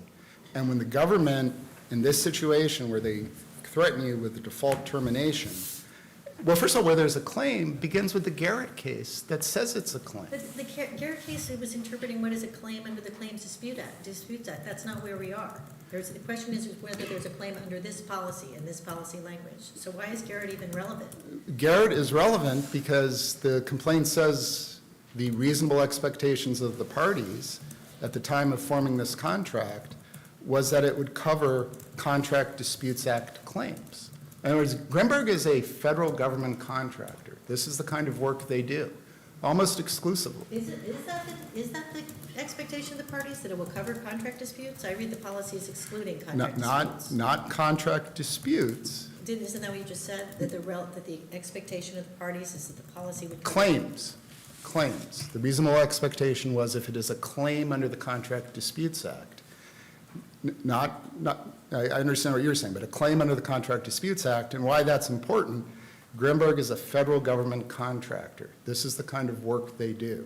The kind of claim they're going to bump into, that they're going to need coverage for, is a claim under the Contract Disputes Act, which the Garrett case says this is.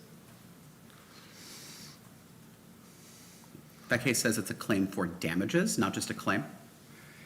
Well, that is a claim from the perspective of the government, it's a claim. And in Garrett, it's a claim for non-monetary relief. But this contract says claim for damages. Right, and that's where you go. So here's another way to think about it. But now you have to flip it, because it is damages from Grimberg's perspective. But what you want, okay, so here's another way, this is another way, since it's hard for me to conceptualize. So what happened here is the Navy said, fix it. And then what happened is your client spent some amount of money fixing it, and using some sort of internal accounting software, calculated how much, I mean, they bought supplies. Like, let's assume that's relatively easy, that you can just figure out what the supplies cost. But I also suspect that when you're calculating how much this cost you, you're doing things like valuing the work of your employees, the time for your employees, but you didn't actually write checks for that. But you want them to pay you based on your estimates of what it cost you to do something that you had to do under the contract. And again, this starts to sound very far away from, as opposed to a claim for damages would be, the Navy says, you gave us a school that's $2 million less good than the school we bought, $2 million, please. And then you go to your insurance company and say, I had to pay the Navy $2 million. Give me the $2 million I had to pay the Navy. But what here you want to do is say, I did some work and I'd like to value my own work and then make them pay for the value that I place on the work that I had to do. And that just does not sound like a claim for damages to me. Why is that wrong? It is a claim for damages. Sure, I understand that's your view. Why is what I just said wrong? I think there were several things wrong in there. So Great. first, every dollar Grimberg's seeking is a dollar they paid out of their pocket to correct the non-defective property. So now we have to go all the way back to French and Stanley Martin. And they create this framework of what you can recover under a CGL policy. And French and Stanley Martin say there's no coverage for the contractor's work, so there's no coverage for Grimberg's work. There's no coverage for a subcontractor's own work. So that's off the table too. But there is coverage for damage to otherwise properly performed work that occurs as a result of a subcontractor's defective work. And that's what we're trying to cover, we're trying to recover here. So we believe there's already a framework in the Fourth Circuit for recovery. That gets you past the occurrence. The issue then becomes, is this property damage? All right, thank you, counsel. We'll hear. Oh, I'm sorry, No, that's, well, I you were missed- asked questions. I apologize. No worries.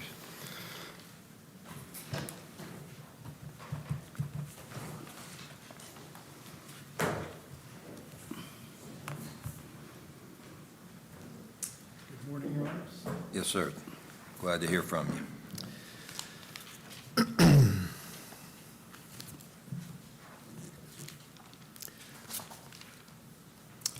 Good morning, Ezra Goligly on behalf of XL Specialty Insurance Company. I'd like to take 1 minute to talk about the principal issues before the court because there is a slight disagreement between the parties there. We agree on 2 of the issues, whether there was a claim for damages asserted by the Navy and the structural, impairment issue. But I don't believe that choice of law is a truly significant issue before the court today, and I think there's an issue that's been omitted. Perhaps the most important... You don't think there's a choice of law issue because the law was the same in both states? Essentially. Right. I agree with the district court that there's no fundamental difference between Maryland law and... But that depends on your views on the Virginia Code? Because if Maryland law applies, the Virginia Code definitely doesn't apply. I think we've advocated for Maryland law for 2 reasons. One, it's correct. Number 2, it clearly disposes of a number of Yeah, important but we issues don't in the pick case. choice of law because it's easier. We pick choice of law because it's the right choice of law. And So you gotta, look, they may be no different, and that's a good reason we don't have to try choice of law. But if they're different, I don't know how we just, you say it's the correct law. If Virginia law applies, but you think Virginia law's wrong, we don't say, well, okay, that's a good reason. We'll go find another state's law for you. Well, let me be a little clearer. The only, as Mr. Manchester acknowledged, the reason why they want Virginia law is the Virginia existing building code. Well, what he also says is that the issue of choice of law can't be decided at this stage because it necessitates discovery. I don't understand that position because Grimberg has argued throughout that choice of law is disposed of here by a Virginia statute, a statute that says basically if there is property that is owned, used, and maintained in Virginia, then any insurance contracts relating to that property must be governed by Okay, Virginia. we could reject that argument and say, well, that's not dispositive. But then that just leads to the question of, well, then what is assuming that you're right about that statute doesn't just decide it. Then I think in that case, you're left with the Lex Loci choice of law analysis, and here the policies were delivered to Grimberg in Maryland, and That's what I thought, but your colleague seemed to me to say during his argument that maybe that's not something we know from the face of the complaint. Could you explain, like, the policy is, it's, the XL policy is in the record at JA 281. and it was attached to the complaint and is properly. It's attached to the complaint, and you can see exactly where it was delivered. It was delivered to Grimberg in Maryland, and the broker is a Baltimore broker. So I think it can be decided on the facts before the court. And What was But the anyway. issue, what was the issue you said that wasn't raised before, identified before? well, I think the issue that wasn't identified before, and it's a thread that runs through every question your honors have asked this morning, is whether a general contractor like Grimberg can convert its liability insurance policies essentially into a performance bond, or as Judge Hamilton put it in the French decision, a source of warranty for contractually provided workmanship. And the answer is you can't. The warranty for contractually provided workmanship is a performance bond, and we have a performance bond in this case. That issue, I hear you, feels framed differently, but effectively the same issue. You're right, it does go through the legal demand issue, and it also involves whether there's damage to other property, right? That's right. I mean, as Judge Berner, as you pointed out, what makes this claim any different from the Navy simply insisting on contract performance? That's exactly what the Navy did in its letters. But what strikes me about the policy, and I know this isn't in the briefing, but there's the own work exclusion, which I think gets to this issue you're saying, which is that this isn't a bond for performance, but then there's an exception to that exclusion for work that is subcontracted. So that's where we get tricked up, because if the own work exception says, we're not covering you for work you're doing, you need to get a bond for that. But then there's an exception to that exclusion that says, well, if you subcontract, then we will cover you. Doesn't that get us back under coverage? It potentially would if the work performed by the subcontractor, in this case the defective ICF walls, caused physical injury to tangible property that wasn't defective. Right. And so this goes to your question, Judge Quattlebaum. If you deconstruct the elements of the building, you remove the walls and you take the slabs that are connected to the walls, and you ask, are those slabs, are those other elements, are they physically injured in any way? The answer is no. And it has to be no for a few different reasons. Number one, the allegations of the proposed Second Amended complaint and every other complaint that Grimberg filed in the case do exactly what Mr. Manchester described. This is rebar that's placed in concrete, and then concrete is poured. And here the mistake was that the rebar wasn't reinforced, and so it all drifted towards the middle. The point is, under the allegations of the Second Amendment complaint, when the concrete dried, the defect was encased in concrete.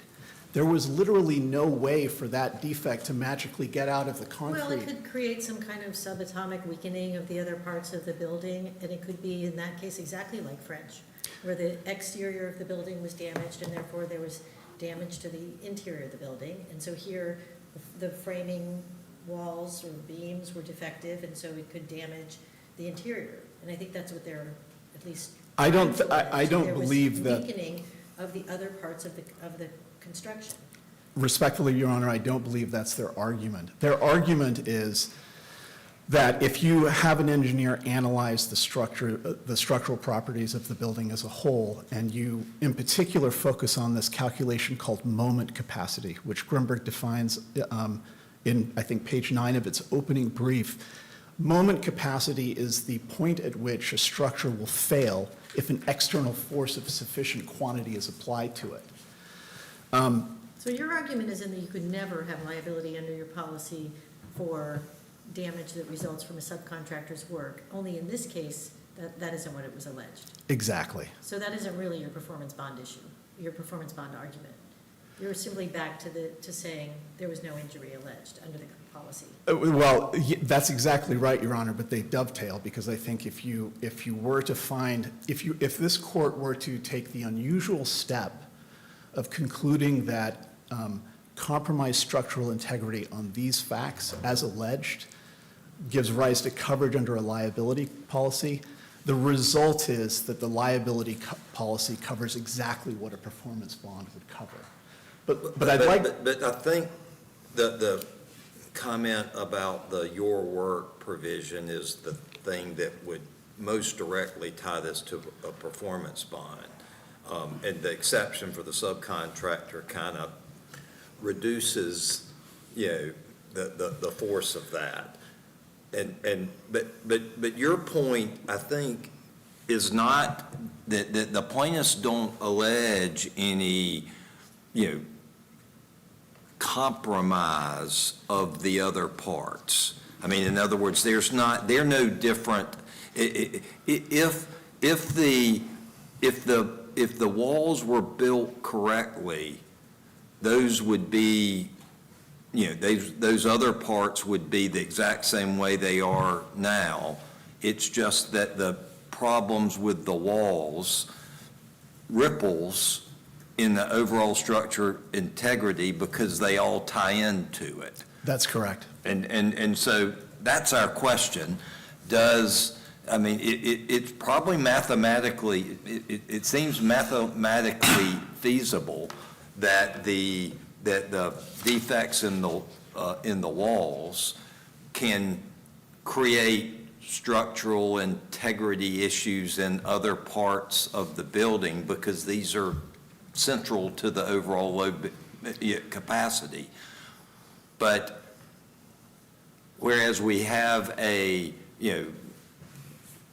rebar that's in the wrong place and voids in the wall, we have nothing like that in any of the other parts. That's exactly right, Your Honor. And I think it's worth taking just a minute to drill down on the allegation of the second amended complaint on that issue. Is that the one that they tried to, they tried to amend with? I can't remember. Yes, Okay, that's all the right. one that they tried to amend with, and ultimately the district court said no because it would be futile. All right, go ahead. So the argument based on that complaint in the brief, it gets down to this idea of moment capacity.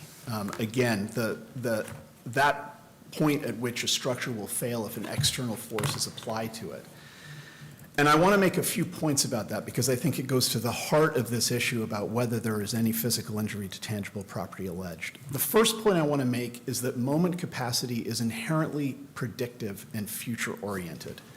It's a calculation that looks at the building and makes an assumption about what kind of external force is going to be applied to it when the building will break.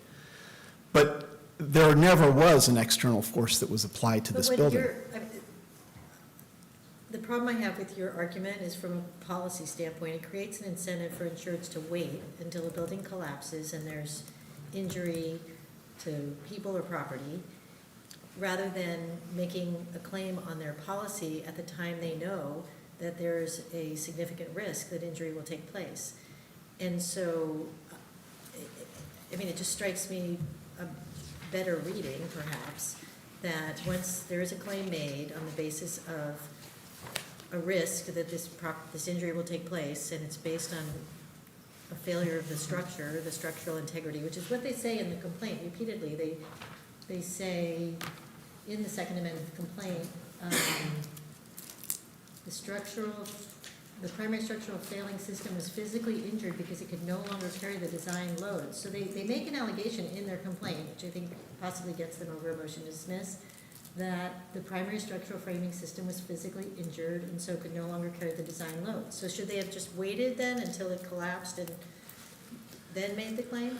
2 points, Your Honor. First of all, the Maryland Court of Appeals in the Schlosser decision took on and answered the policy question that you've raised and held in a case where you had structural instability and a hurricane was coming.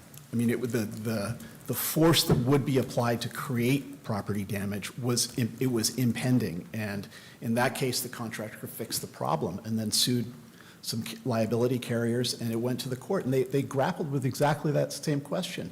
And they said the answer is there's no coverage, even though the preventative measures make sense. And the contractor in that case made the very argument you're making. We should, as a policy matter, encourage this kind of coverage under CGL policies. The Maryland Court of Appeals said no. There's no occurrence under the policy. There's no property damage. And it used language that goes directly to this case. So one of the arguments they rejected is the structural instability argument. Is there, before you get, well, I'm just thinking about this, I want you to finish your answer, but is there insurance that could be purchased that would cover preventive actions like the situation Judge Berner talks about? I mean, lots of times we look in insurance cases and we're dealing with a policy, and people can elect to get certain types of coverage and they're not. But there's some builders risk, some risk policies that would permit that type of coverage, aren't there? There are a number of different products in the marketplace that would cover this. There is a form of coverage known as rectification coverage that insures against the risk of a mistake being made during construction and then pays up to its limit under certain circumstances to fix it. So the answer is yes, there are products out there. I didn't mean to interrupt your response to Judge Berner. She asked a question, and well, I didn't mean to interrupt it, but I'm now trying to signal you back. So in the Schlosser case, the court rejects the idea that property damage was suffered, this is a quote, by reason of a diminution of or imminent threat of loss of lateral support. It's the same concept of structural impairment that we have here.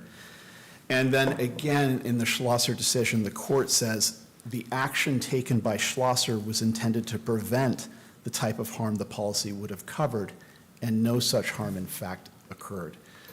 That is exactly what happened here. And the allegations of the proposed second amended complaint, they go so far as to specifically say that, and I can find it, I believe I can put my hands on it very quickly, that the building as constructed couldn't anticipate the designed for seismic loads and blasts. So the critical point to realize is the way that Grimberg has framed these allegations, they are all talking about future damage. The moment capacity calculation is a prediction of when a building will fail under a hypothetical load. That hypothetical load never took place in this case, and as a result, there was no property damage. I'd like to, briefly touch on the idea that the Navy's letters directing Grimberg to perform under its contract were not a claim for sums to be paid as damages because of property damage. I mean, there is the language of the letters themselves which say nothing more than that. But say nothing more than do what you agreed to do? Exactly.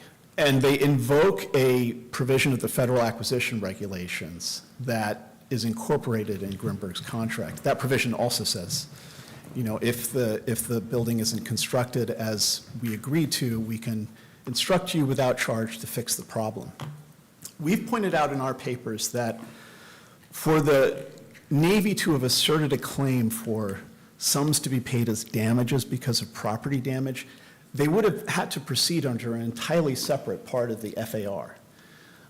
They would have had to ultimately refer the claim to the Treasury Department after itemizing the damages that they're actually seeking. And so an example of this would be like the Navy was like, you've done such a bad job, we're just done with you. Please leave. I'm going to hire someone else to do the job correctly. I'm going to have to pay those folks some sum of money. You need to pay me what I had to pay those folks. And I'm going to, now I'm under exactly, Your Honor, and under the federal acquisition regulations, I'm going to refer this matter to the Treasury, and then I'm going to sue you. And I'm going to sue you for what I paid those other folks to do it instead, or to fix the mess you made, or to. And then we go to court. Grimberg gets to hire a lawyer. They get to assert defenses. Ultimately, that claim for damages is reduced to a judgment or a settlement. And at that point, arguably, Grimberg could present that claim to its insurance carriers, and they would do whatever they would do with it. That didn't happen here. And the other thing that's unusual about this case is that Grimberg alleges in its second amended complaint that had a claim for damages ever been asserted against it, it would not have paid them. This is JA 674, footnote 2 of their second amended complaint. Grimberg says, quote, "The Navy sent its claim letter not just to Grimberg, but to Liberty Mutual, Grimberg's bond insurer, that would have been responsible in the event Grimberg had not complied with the Navy's direction." Can I ask a question on this point? It seems to me there's a few issues or sub-issues. One is, do we have a legal obligation to pay damages? And one part of that is, well, you're really not seeking damages like consequential damages. You're seeking performance of your obligations. And you're saying that's not enough just inherently, it sounds like. And then there's another issue, isn't there, that when you're just demanding something, a demand is a demand. I mean, it could be a claim for damages, but still be a demand. Normally, demands aren't a legal obligation. People make demands all the time, and it has to have some force of law. And usually those two forces of law are a judgment or a settlement agreement.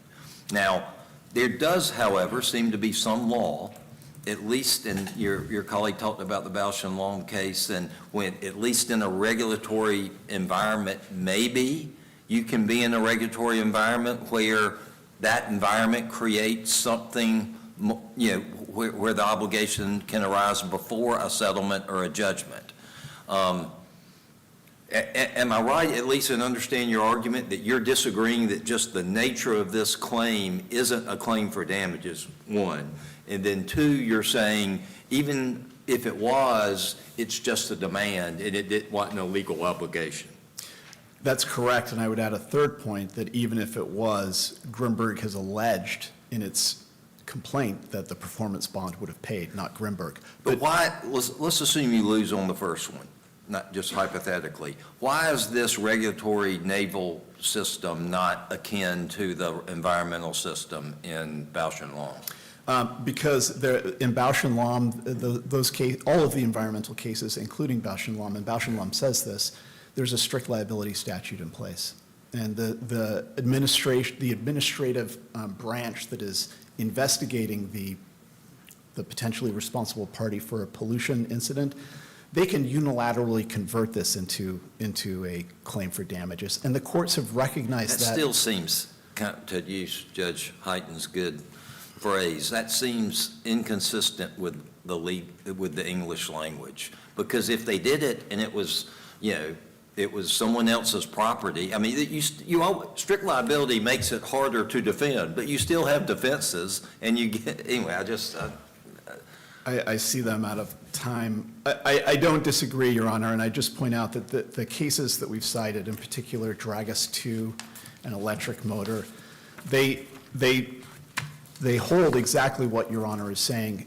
Dragus 2, for example, mere threat of litigation isn't enough to generate a claim for damages damages to be paid as property damage. An electric motor is the same thing. You need something in the form of a coercive order. We don't have that here. Thank you. All right. Thank you, counsel.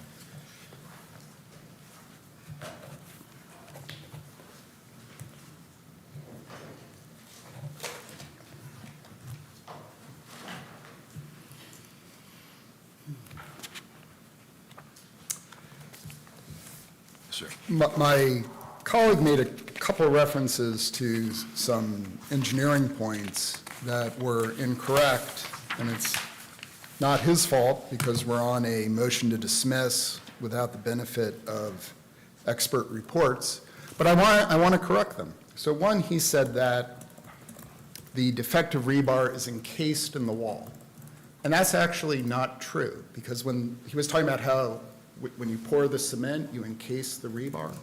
But something else happens when you pour the cement. you encase a steel embed. And the steel embed itself is referenced in the complaint on JA 667 at paragraph 14. And the steel embed is work of another contractor, the steel contractor. So these things meet at the time of the defect. He also mentioned that the loss of structural capacity is in the future. And that's not at all what we're saying. Right. If you look at CAP 31 and you go to JA 697, it lays out a very complicated formula for calculating moment capacity. And that is a present calculation of Right. moment capacity, not a future one. So, and again, this shouldn't be happening. This should be Well, done with but expert reports. And we're on a motion to dismiss, Well, and that's the problem here. it could, it may be, but it does seem like there is an agreement that the physical damage you're talking about is derivative of the damage to the walls. And your argument, I understand what it is. I mean, I appreciate your candor. You're not saying something, bowed or was like damaged in that way. You're saying it has current structural integrity effects. And that issue, that issue seems to be framed now. So whether that counts or not, I don't think we need discovery for that. Actually quantifying what you're saying exists, we might need, there might need to be discovery to fully understand that. But, I mean, you see what I'm saying? I think the issue is framed as a pleading issue in terms of how you describe the physical damage, taking it as true. There's a question of whether that. But it's very important that I establish it's present, and once I establish it's present, it's plausible. I mean, Well, that's your position, and I hear you. And I think we got to accept it's true that you've alleged it's present. So then, my colleague mentioned the Schlosser case, and my partner represented Schlosser, and he passed away during briefing, and his notice of death is on the docket. And I know he wanted to be here to distinguish Schlosser, so he can't be here, but I'll do my best. And in Schlosser, there was an excavation that started to fail. So the contractor filled it in. And they filled it in so that surrounding properties would not be damaged. But there was no allegation of any present undermining of those properties. And that's how it's different here. Here we have an allegation of a loss of structural capacity in the building's steel, roof, and second floor slab. In Schlosser, there was no allegation that anything had happened to the surrounding properties But prior to it's also filling more in like, the excavation. Schlosser's more like if you imagine these walls were built. You got walls and you hadn't built anything else, and something's wrong with them where they're not going to stand up. They're going, a little bit of wind, they're just going to fall down. It hadn't happened yet, but the defective structure might be compromised. This seems a little different because you're looking at the effect on other non-defective components. We are looking at other non-defective components that are presently Right, damaged. for sure. But I think Schlosser's different in fact, anyway. It's a distinguishable case. I agree with that. And then finally, the Navy's letter is a claim under the Contract Disputes Act. And Garrett says that. And it's very important because if you're a contractor and you want to, say, appeal the decision, you're stuck. You can go to the Court of Federal Claims, or you can go to the Armed Services Board of Contract Appeals. You can't go to any other court. That's part of this regulatory regime. And you can't go to court until you have a claim. Okay. Thank you, counsel. Thank you, Your Honor. Appreciate it. Okay, we'll take this matter under advisement. We'll come down and greet counsel and proceed to our last case.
Okay.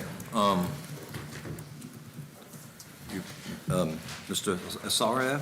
Yes, Your Honor. Good Okay, morning. we'll hear from you now. Thank you. Thank you. Good morning, Your Honors. May it please the Court. This case turns on a single word that Congress chose, by. So here we're looking at whether Mr. Lopez's paternity was established by legitimation. We say that it was not. So under old Section 1432, I hate to do this, but we do actually have to decide what, I mean, everyone agrees we have jurisdiction over one of these PFRs, but no one agrees about which PFR. So I do have to ask you a couple questions about that. Just remind me again, what, in your view, which of the PFRs do we have jurisdiction over? I think post-Riley, Your Honor, you have jurisdiction over the second petition for review. To be candid with the Court, I filed the initial petition for review because there was this sort of uncertainty. You think of, to me, the question is whether Riley abrogates Coambo such that we have jurisdiction over PFR 1. What I'm calling PFR 1 is 24-1208. I guess what I'm reading Riley, I think about finality and non-final orders. I think given, when you kind of go look at the BIA's decisions, even they are not ordering him removed. And so I think Riley's considering these sort of reinstatement cases where you're having somebody being placed in withholding only. I think that is what Riley is focused on. There's some real broad language in Riley that goes way beyond that context. I agree, Your Honor, and that's why I felt the need to file the protective petition for review, because I was scared that given Martinez, given Riley, given this sort of development. And also, line of wait, cases, can I go back to something you said that struck me as wrong? The BIA, in the remand order, ordered him removed. They just like remanded for consideration of whether he gets whether he gets protection under the CAT. But they ordered him removed in Order 1, right? I don't believe so in the July 2022 order, Your Honor. They said that it was remanded for further proceedings, but I don't Further believe- proceedings about CAT. Right. That's correct, Your Honor. Not further proceedings about whether he's removable.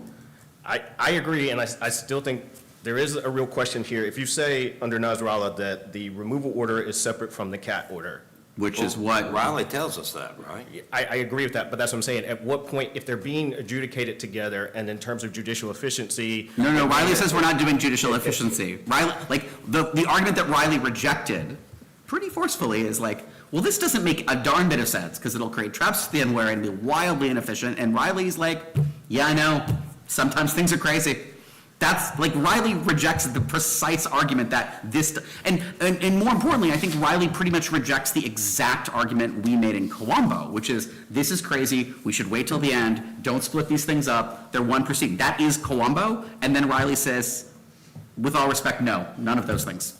And we don't have to really read the majority to say that. The dissent says that. The dissent says, we've just done something crazy here. Things are going to not make sense anymore. So seems like that's the law. And why doesn't that make the September 1st, 22 order the final order of removal?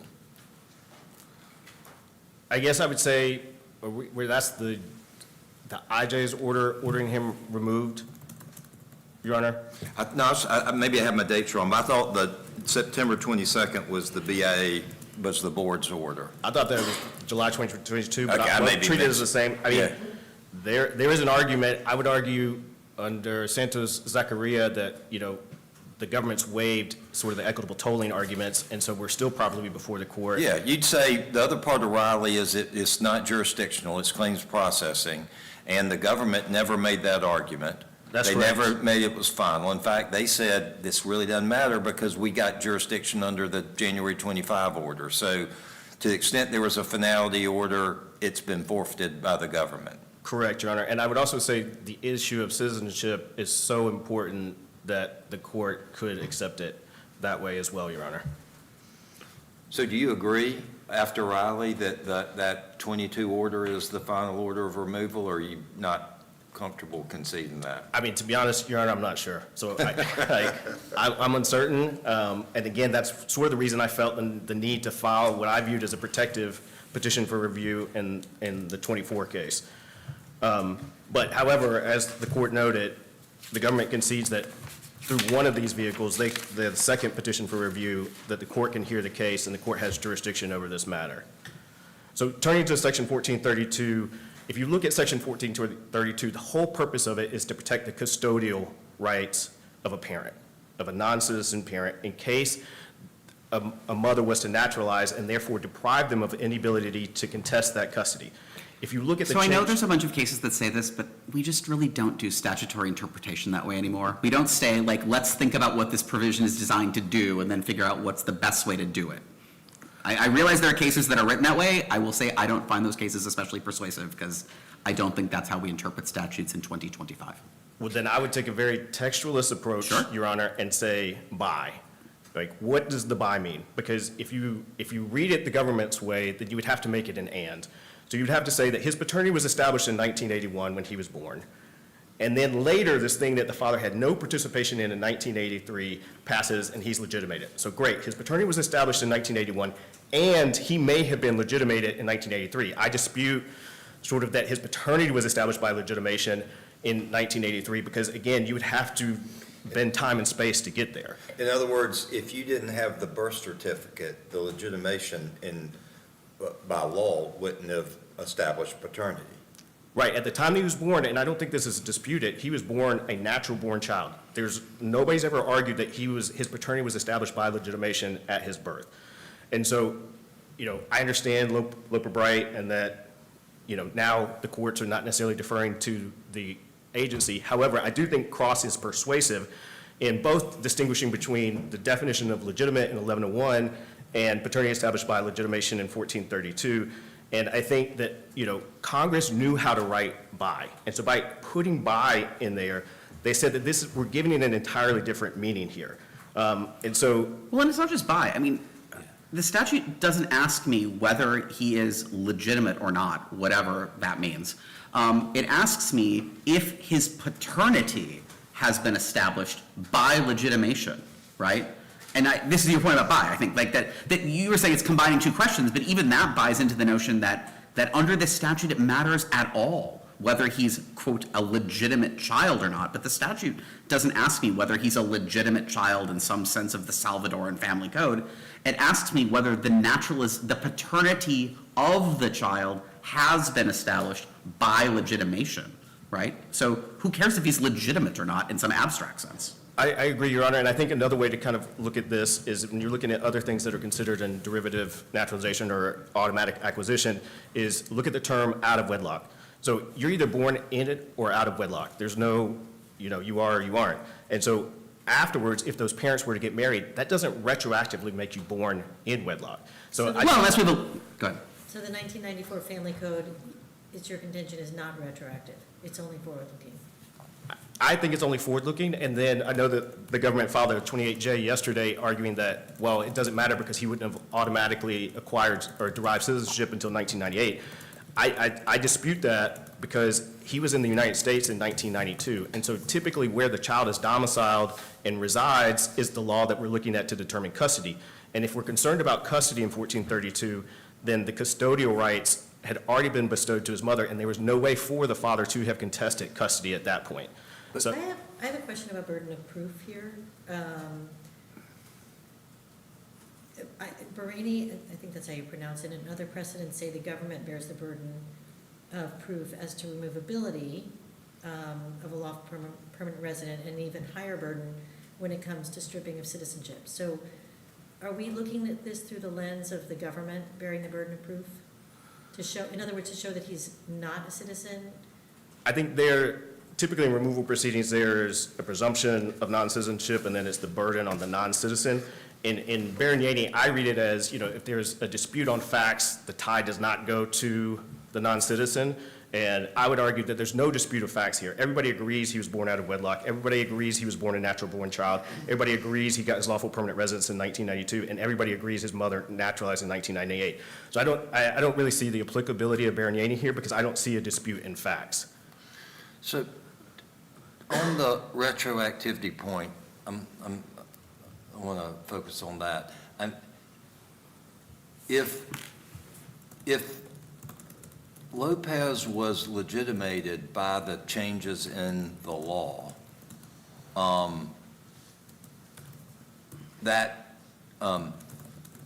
whether it's retroactive would inform that. It might matter whether it goes backwards or whether it only applies in the future like you said, 18. I mean, that, I can see it being an issue if we're just asking whether he was legitimated by those law changes. But those law changes don't establish paternity. There's nothing about them that establishes paternity that I can see. I agree, Your Honor. And so we have to look for the ways, it seems to me we should have a list of ways a child could be legitimated. There's probably 5, 6, 7, I don't know. And do any of them establish paternity? And it seems like if the way you're legitimated is changes in law, if that's one of the ways, and that's a way you can be legitimated as I read things, but it just doesn't establish paternity, so it doesn't fit within this statute.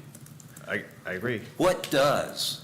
Establish paternity? Yeah, is there a way to become legitimated that establishes paternity? Yes, Your Honor. And I mean, so at the time that he existed, everybody agrees that his paternity could have been established by legitimation through the marriage of the parents. I think given local jurisdictions, rules, there may be other ways that you can do that. I imagine you could go to But that's family the court. quintessential way, as in a couple conceives a child when they're not married, the child is born when they're not married, and at some point after the child is born, the couple gets married. And that's the sort of classic common way we establish legitimation of a child that was born out of wedlock. Yes, Your Honor, but I don't think it's the only way. I think. No, but that's like the quintessential, most classic way that we did this back when we cared more in law about these things than we do now. Right, and if you go look at the Congressional Senate report that we cited from 1950, that's what they seemed to think at the time when they were writing these laws. That's all fine, but those reports we can look at, and maybe that's right there. But just a little small add-on about that. Does the marriage need to involve some acknowledgement of the child, some acknowledgement by the father that he is the father? Again, not to go back to the Senate report, but that is what they said in there, but I would think it was dependent upon the local jurisdiction where they got Because married. presumably you could marry someone who already had a child with someone who was not in fact your child. Yeah. And that by getting married to that person, I'm not now claiming that that person is my biological child. Right, yeah, I understand that, and then again, that's what El Salvador would have required at the time that he was born. And going to Judge Quattlebaum's point, kind of about like what happens going forward or going back, the law change in 1983 never removed those distinctions for the people. So I think there's a gap for the people born in 1965 to 1983. If you were a natural-born child, just because you have your rights restored to your parents doesn't necessarily make that you're no longer a natural-born child. It didn't remove those classifications. It only removed the legal distinctions between children having rights to their parents. It never touched parental rights to their children. So, you know, we would submit, Your Honors, that this case should be vacated. It should be he should be released, he should be ordered to be a U.S. citizen, and then we would ask that you send this back to the agency so that they can vacate the removal order. Thank you. Thank you.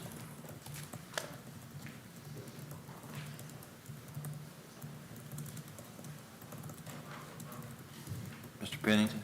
Good afternoon. Yes, sir. Greg Pennington for the Attorney General. It is afternoon now. I'll start by tackling the which petition presents the final order of removal, and I'm going to stick with my motion to dismiss that it is the second petition. So I'll start with Riley. What's the date? You said the second petition. Isn't our question, what's the date of the order?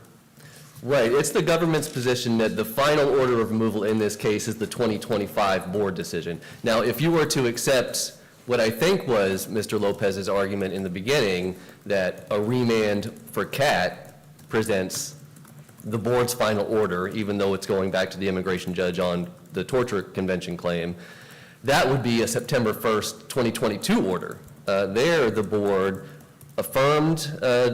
adopted and affirmed the immigration judge's decision on the citizenship, and it affirmed the criminal grounds of removability. So if you were to accept that that's the final order, then that is way untimely. Neither of these petitions would be timely. Well, it might be way untimely, but you never objected to it. You didn't move to dismiss under it.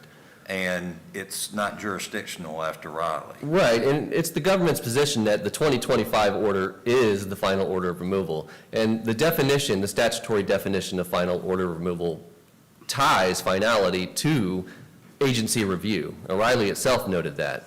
And so when the board remands to the... Was there anything in that order about citizenship, or was that just a final order that addressed CAT? In the 2025 order? Yes, sir.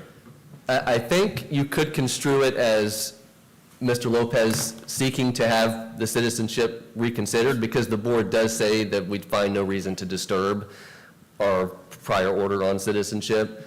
But as long as the board has held this for, 40, 50 years, whenever it remands to the immigration judge, it divests itself completely of jurisdiction. So it goes back to the immigration judge for further review of whatever issues it found in the immigration judge's decision, but it's not limited to that. I mean, there's multiple scenarios where... And this is not fighting Riley in what sense? Because this just seems to me like we're trying to relitigate Riley. We're not, because Riley was completely different. Riley dealt with expedited removal procedures under... That is not, I know that is the factual situation involved in Riley, but that is not how the court, when I read the court's opinion, there's not like, this is a really specific rule to these really specific things. That is not what the court says in Riley.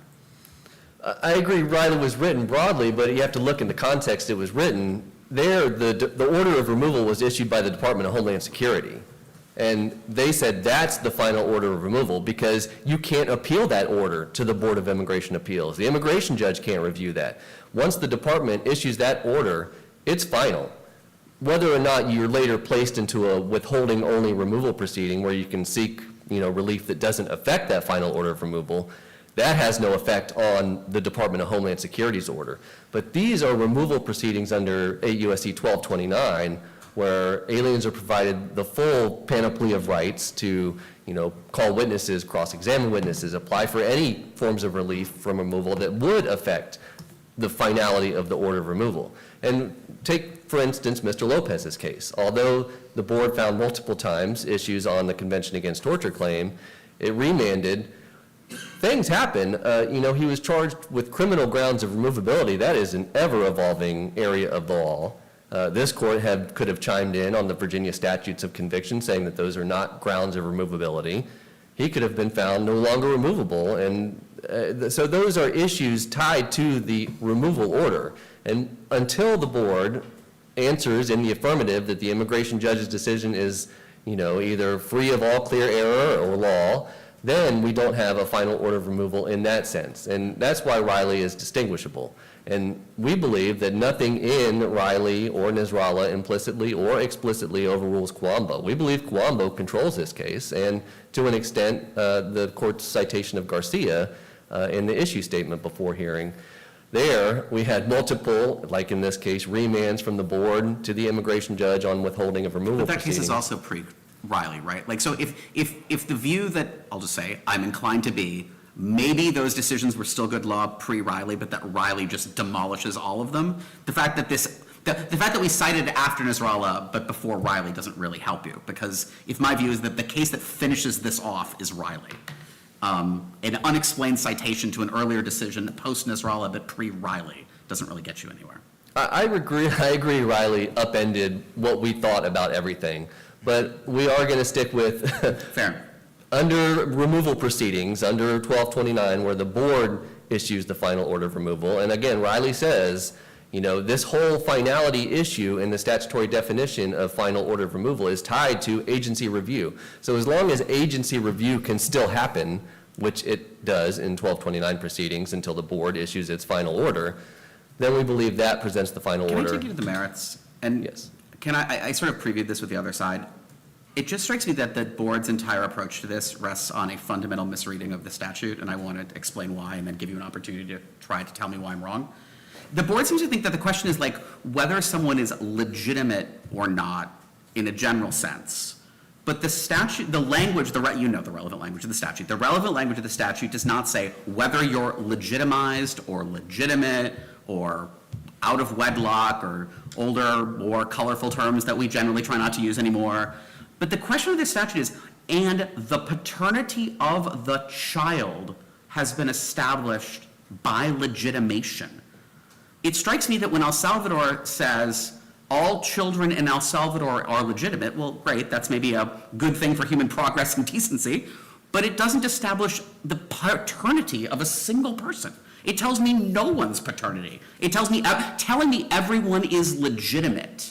So one of the reasons we used to care a lot about paternity no longer matters is not the same thing as telling me that I've established the paternity of every child in El Salvador, because it seems transparently obvious it didn't do that, because just to use one example that springs obviously to mind, is the completely absent unknown father situation. This statute doesn't establish anyone's paternity.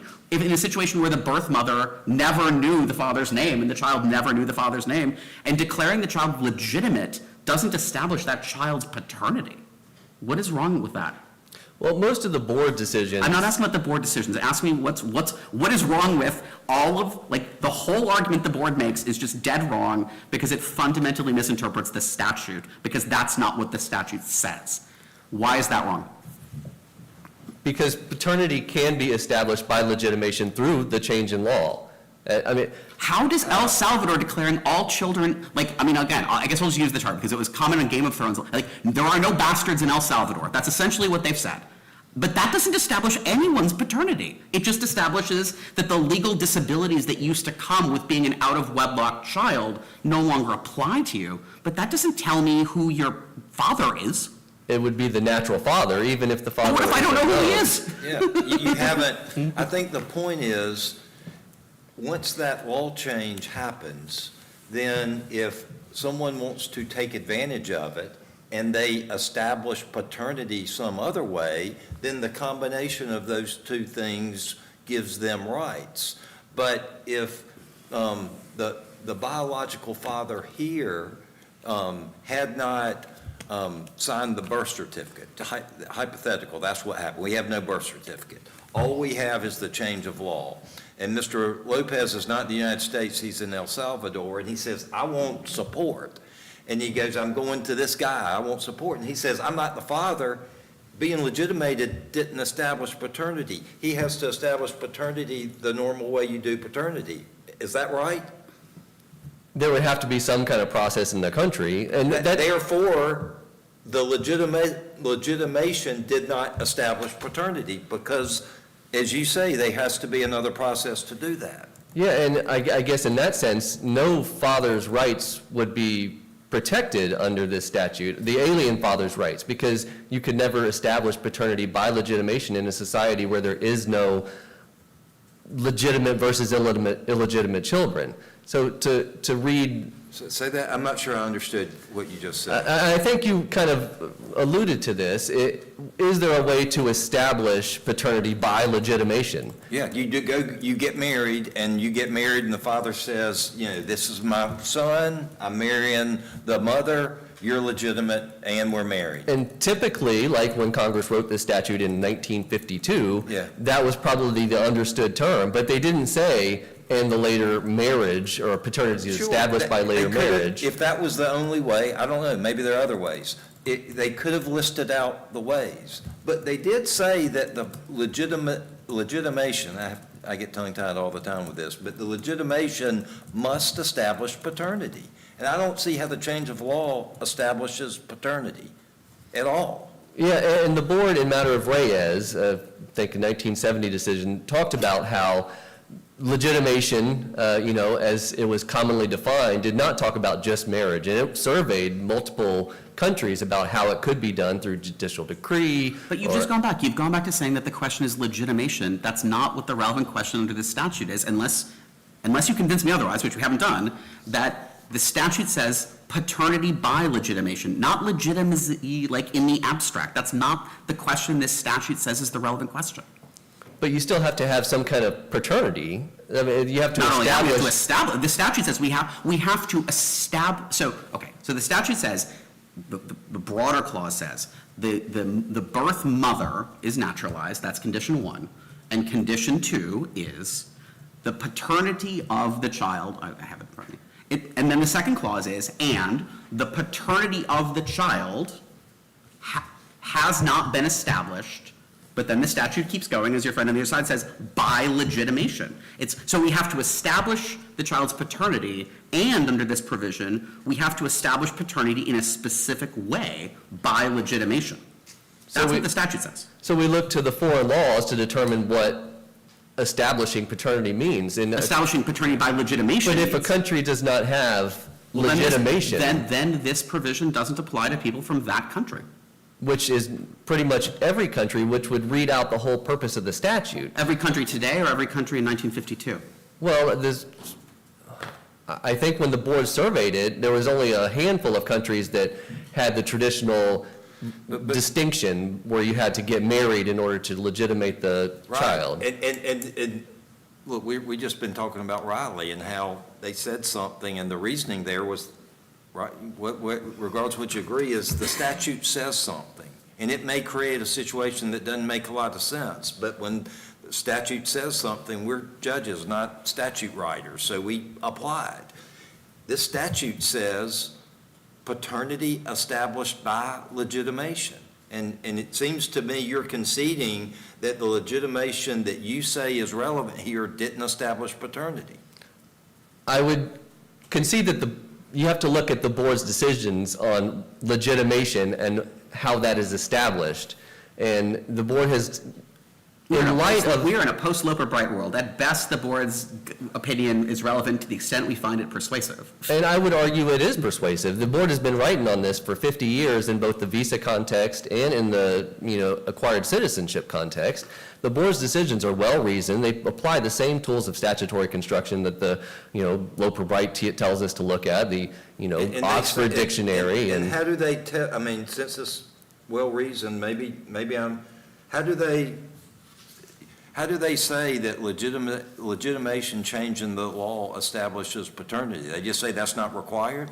Well, they say when a country has abolished the distinction between legitimation and illegitimate children, that suffices for them to not qualify for acquired citizenship. So then let me give this hypo. We've talked about the unknown father. So consider a situation where the identity of the biological father is completely unknown. It's completely unknown and unknowable, and attempts to determine that person's identity have been a complete miserable failure. We have not been able to do that. Under your view of the changes in Salvadoran law, could that child, and then assume the other criteria, that child's birth mother becomes a naturalized U.S. citizen, is that child a citizen or not? And the Salvadoran law that you talked about passed, like we abolished the distinction. Is that child a U.S. citizen? They would not be eligible for acquired citizenship. Wait, so a person that we literally can't establish their paternity through any means whatsoever is knocked out by a provision that says where the paternity has been established by legitimation?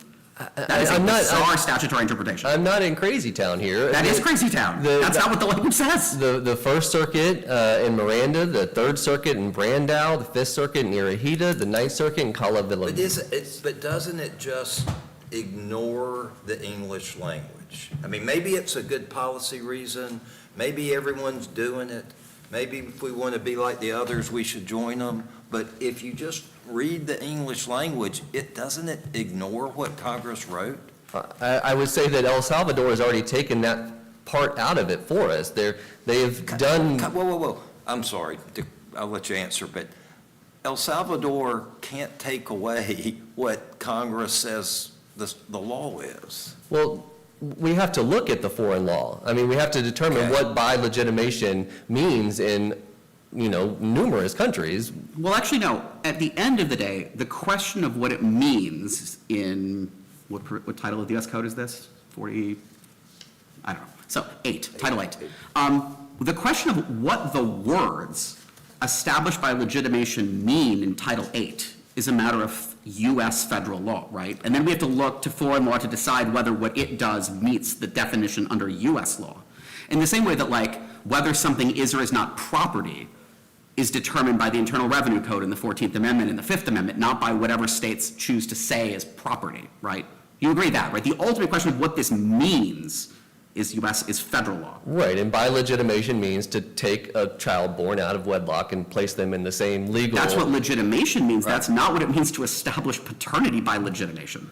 Correct, but when the country that we're looking to doesn't have a process to establish paternity by Well, then this legitimation. provision simply doesn't apply. Why in that don't situation. they? Why is the example that your colleague said, they get married and the biological dad gets married? Maybe it doesn't have to be the biological dad, but certainly the biological dad later gets married to the biological mother and acknowledges the son. Why is that not, number one, legitimation, and also establishing paternity at the same time?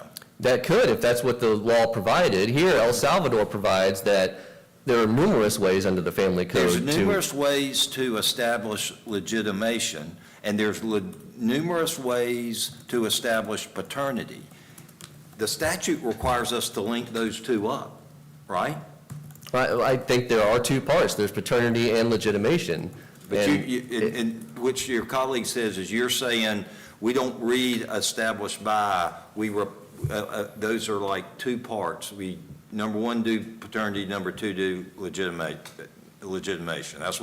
say. think that's the only way to give true meaning to every word there, is you have to, first, the whole statute was to provide rights to both alien parents, the naturalized mother and the father that's. You heard what I in said an- to your colleague on the other side. I just don't think in the year 2025, we're going to get very far by saying the whole purpose of this statute was to blank.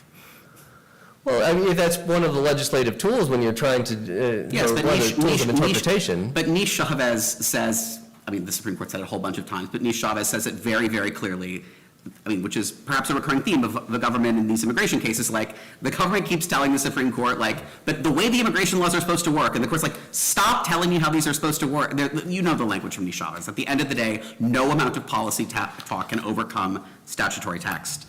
And I think what several of our questions say is, like, I just don't see under the statutory text how this provision possibly applies there. Yeah, I just, under the facts of this case, we have a father that did place his name on the birth certificate. But you basically said that's irrelevant. Well, it is relevant if that's the process in the foreign country to establish. But he wasn't living in the foreign country at the time. So you're saying at the time, he's living in the United States in 1994 with his mother, but the law of the country of his birth is going to apply to establish his paternity retroactively Well, than a decade earlier? Well, all conditions have to be met at the time of the last factor. Here was the naturalization of the mother in 1998. So if some of the The question factors. is whether the 1994 law applies to establish his paternity at the time of naturalization. Yes, we would look to the 1994 law to see whether paternity has been established. And And you're suggesting that the 1994 law applies to an individual that's not living in the country where the law was passed at the time? well, I don't think that was ever litigated, whether we would apply the law of El Salvador at that time, or I think it was all, the only issue was whether, the whole argument that Mr. Lopez made below was that marriage. It was all about marriage. Because there wasn't a marriage here, he even offered to get an affidavit from his father during the removal proceeding to say he never married the mother. And so now we're here, we're opening up a lot of can of worms that were not raised below. We would say that all of those laws apply. He's agreed that the father has acknowledged him, that his father is his father. He just wants to say that they have to have been married in order to meet the bilegitimation. That finds no support in the statute. And in order to read the statute, to give meaning to all the terms, we have to have some rights for the father. And if there's no process for bilegitimation, when the father acknowledges and establishes paternity, that should be enough to disqualify him for citizenship. My time is out. Thank you, Thank you. counsel.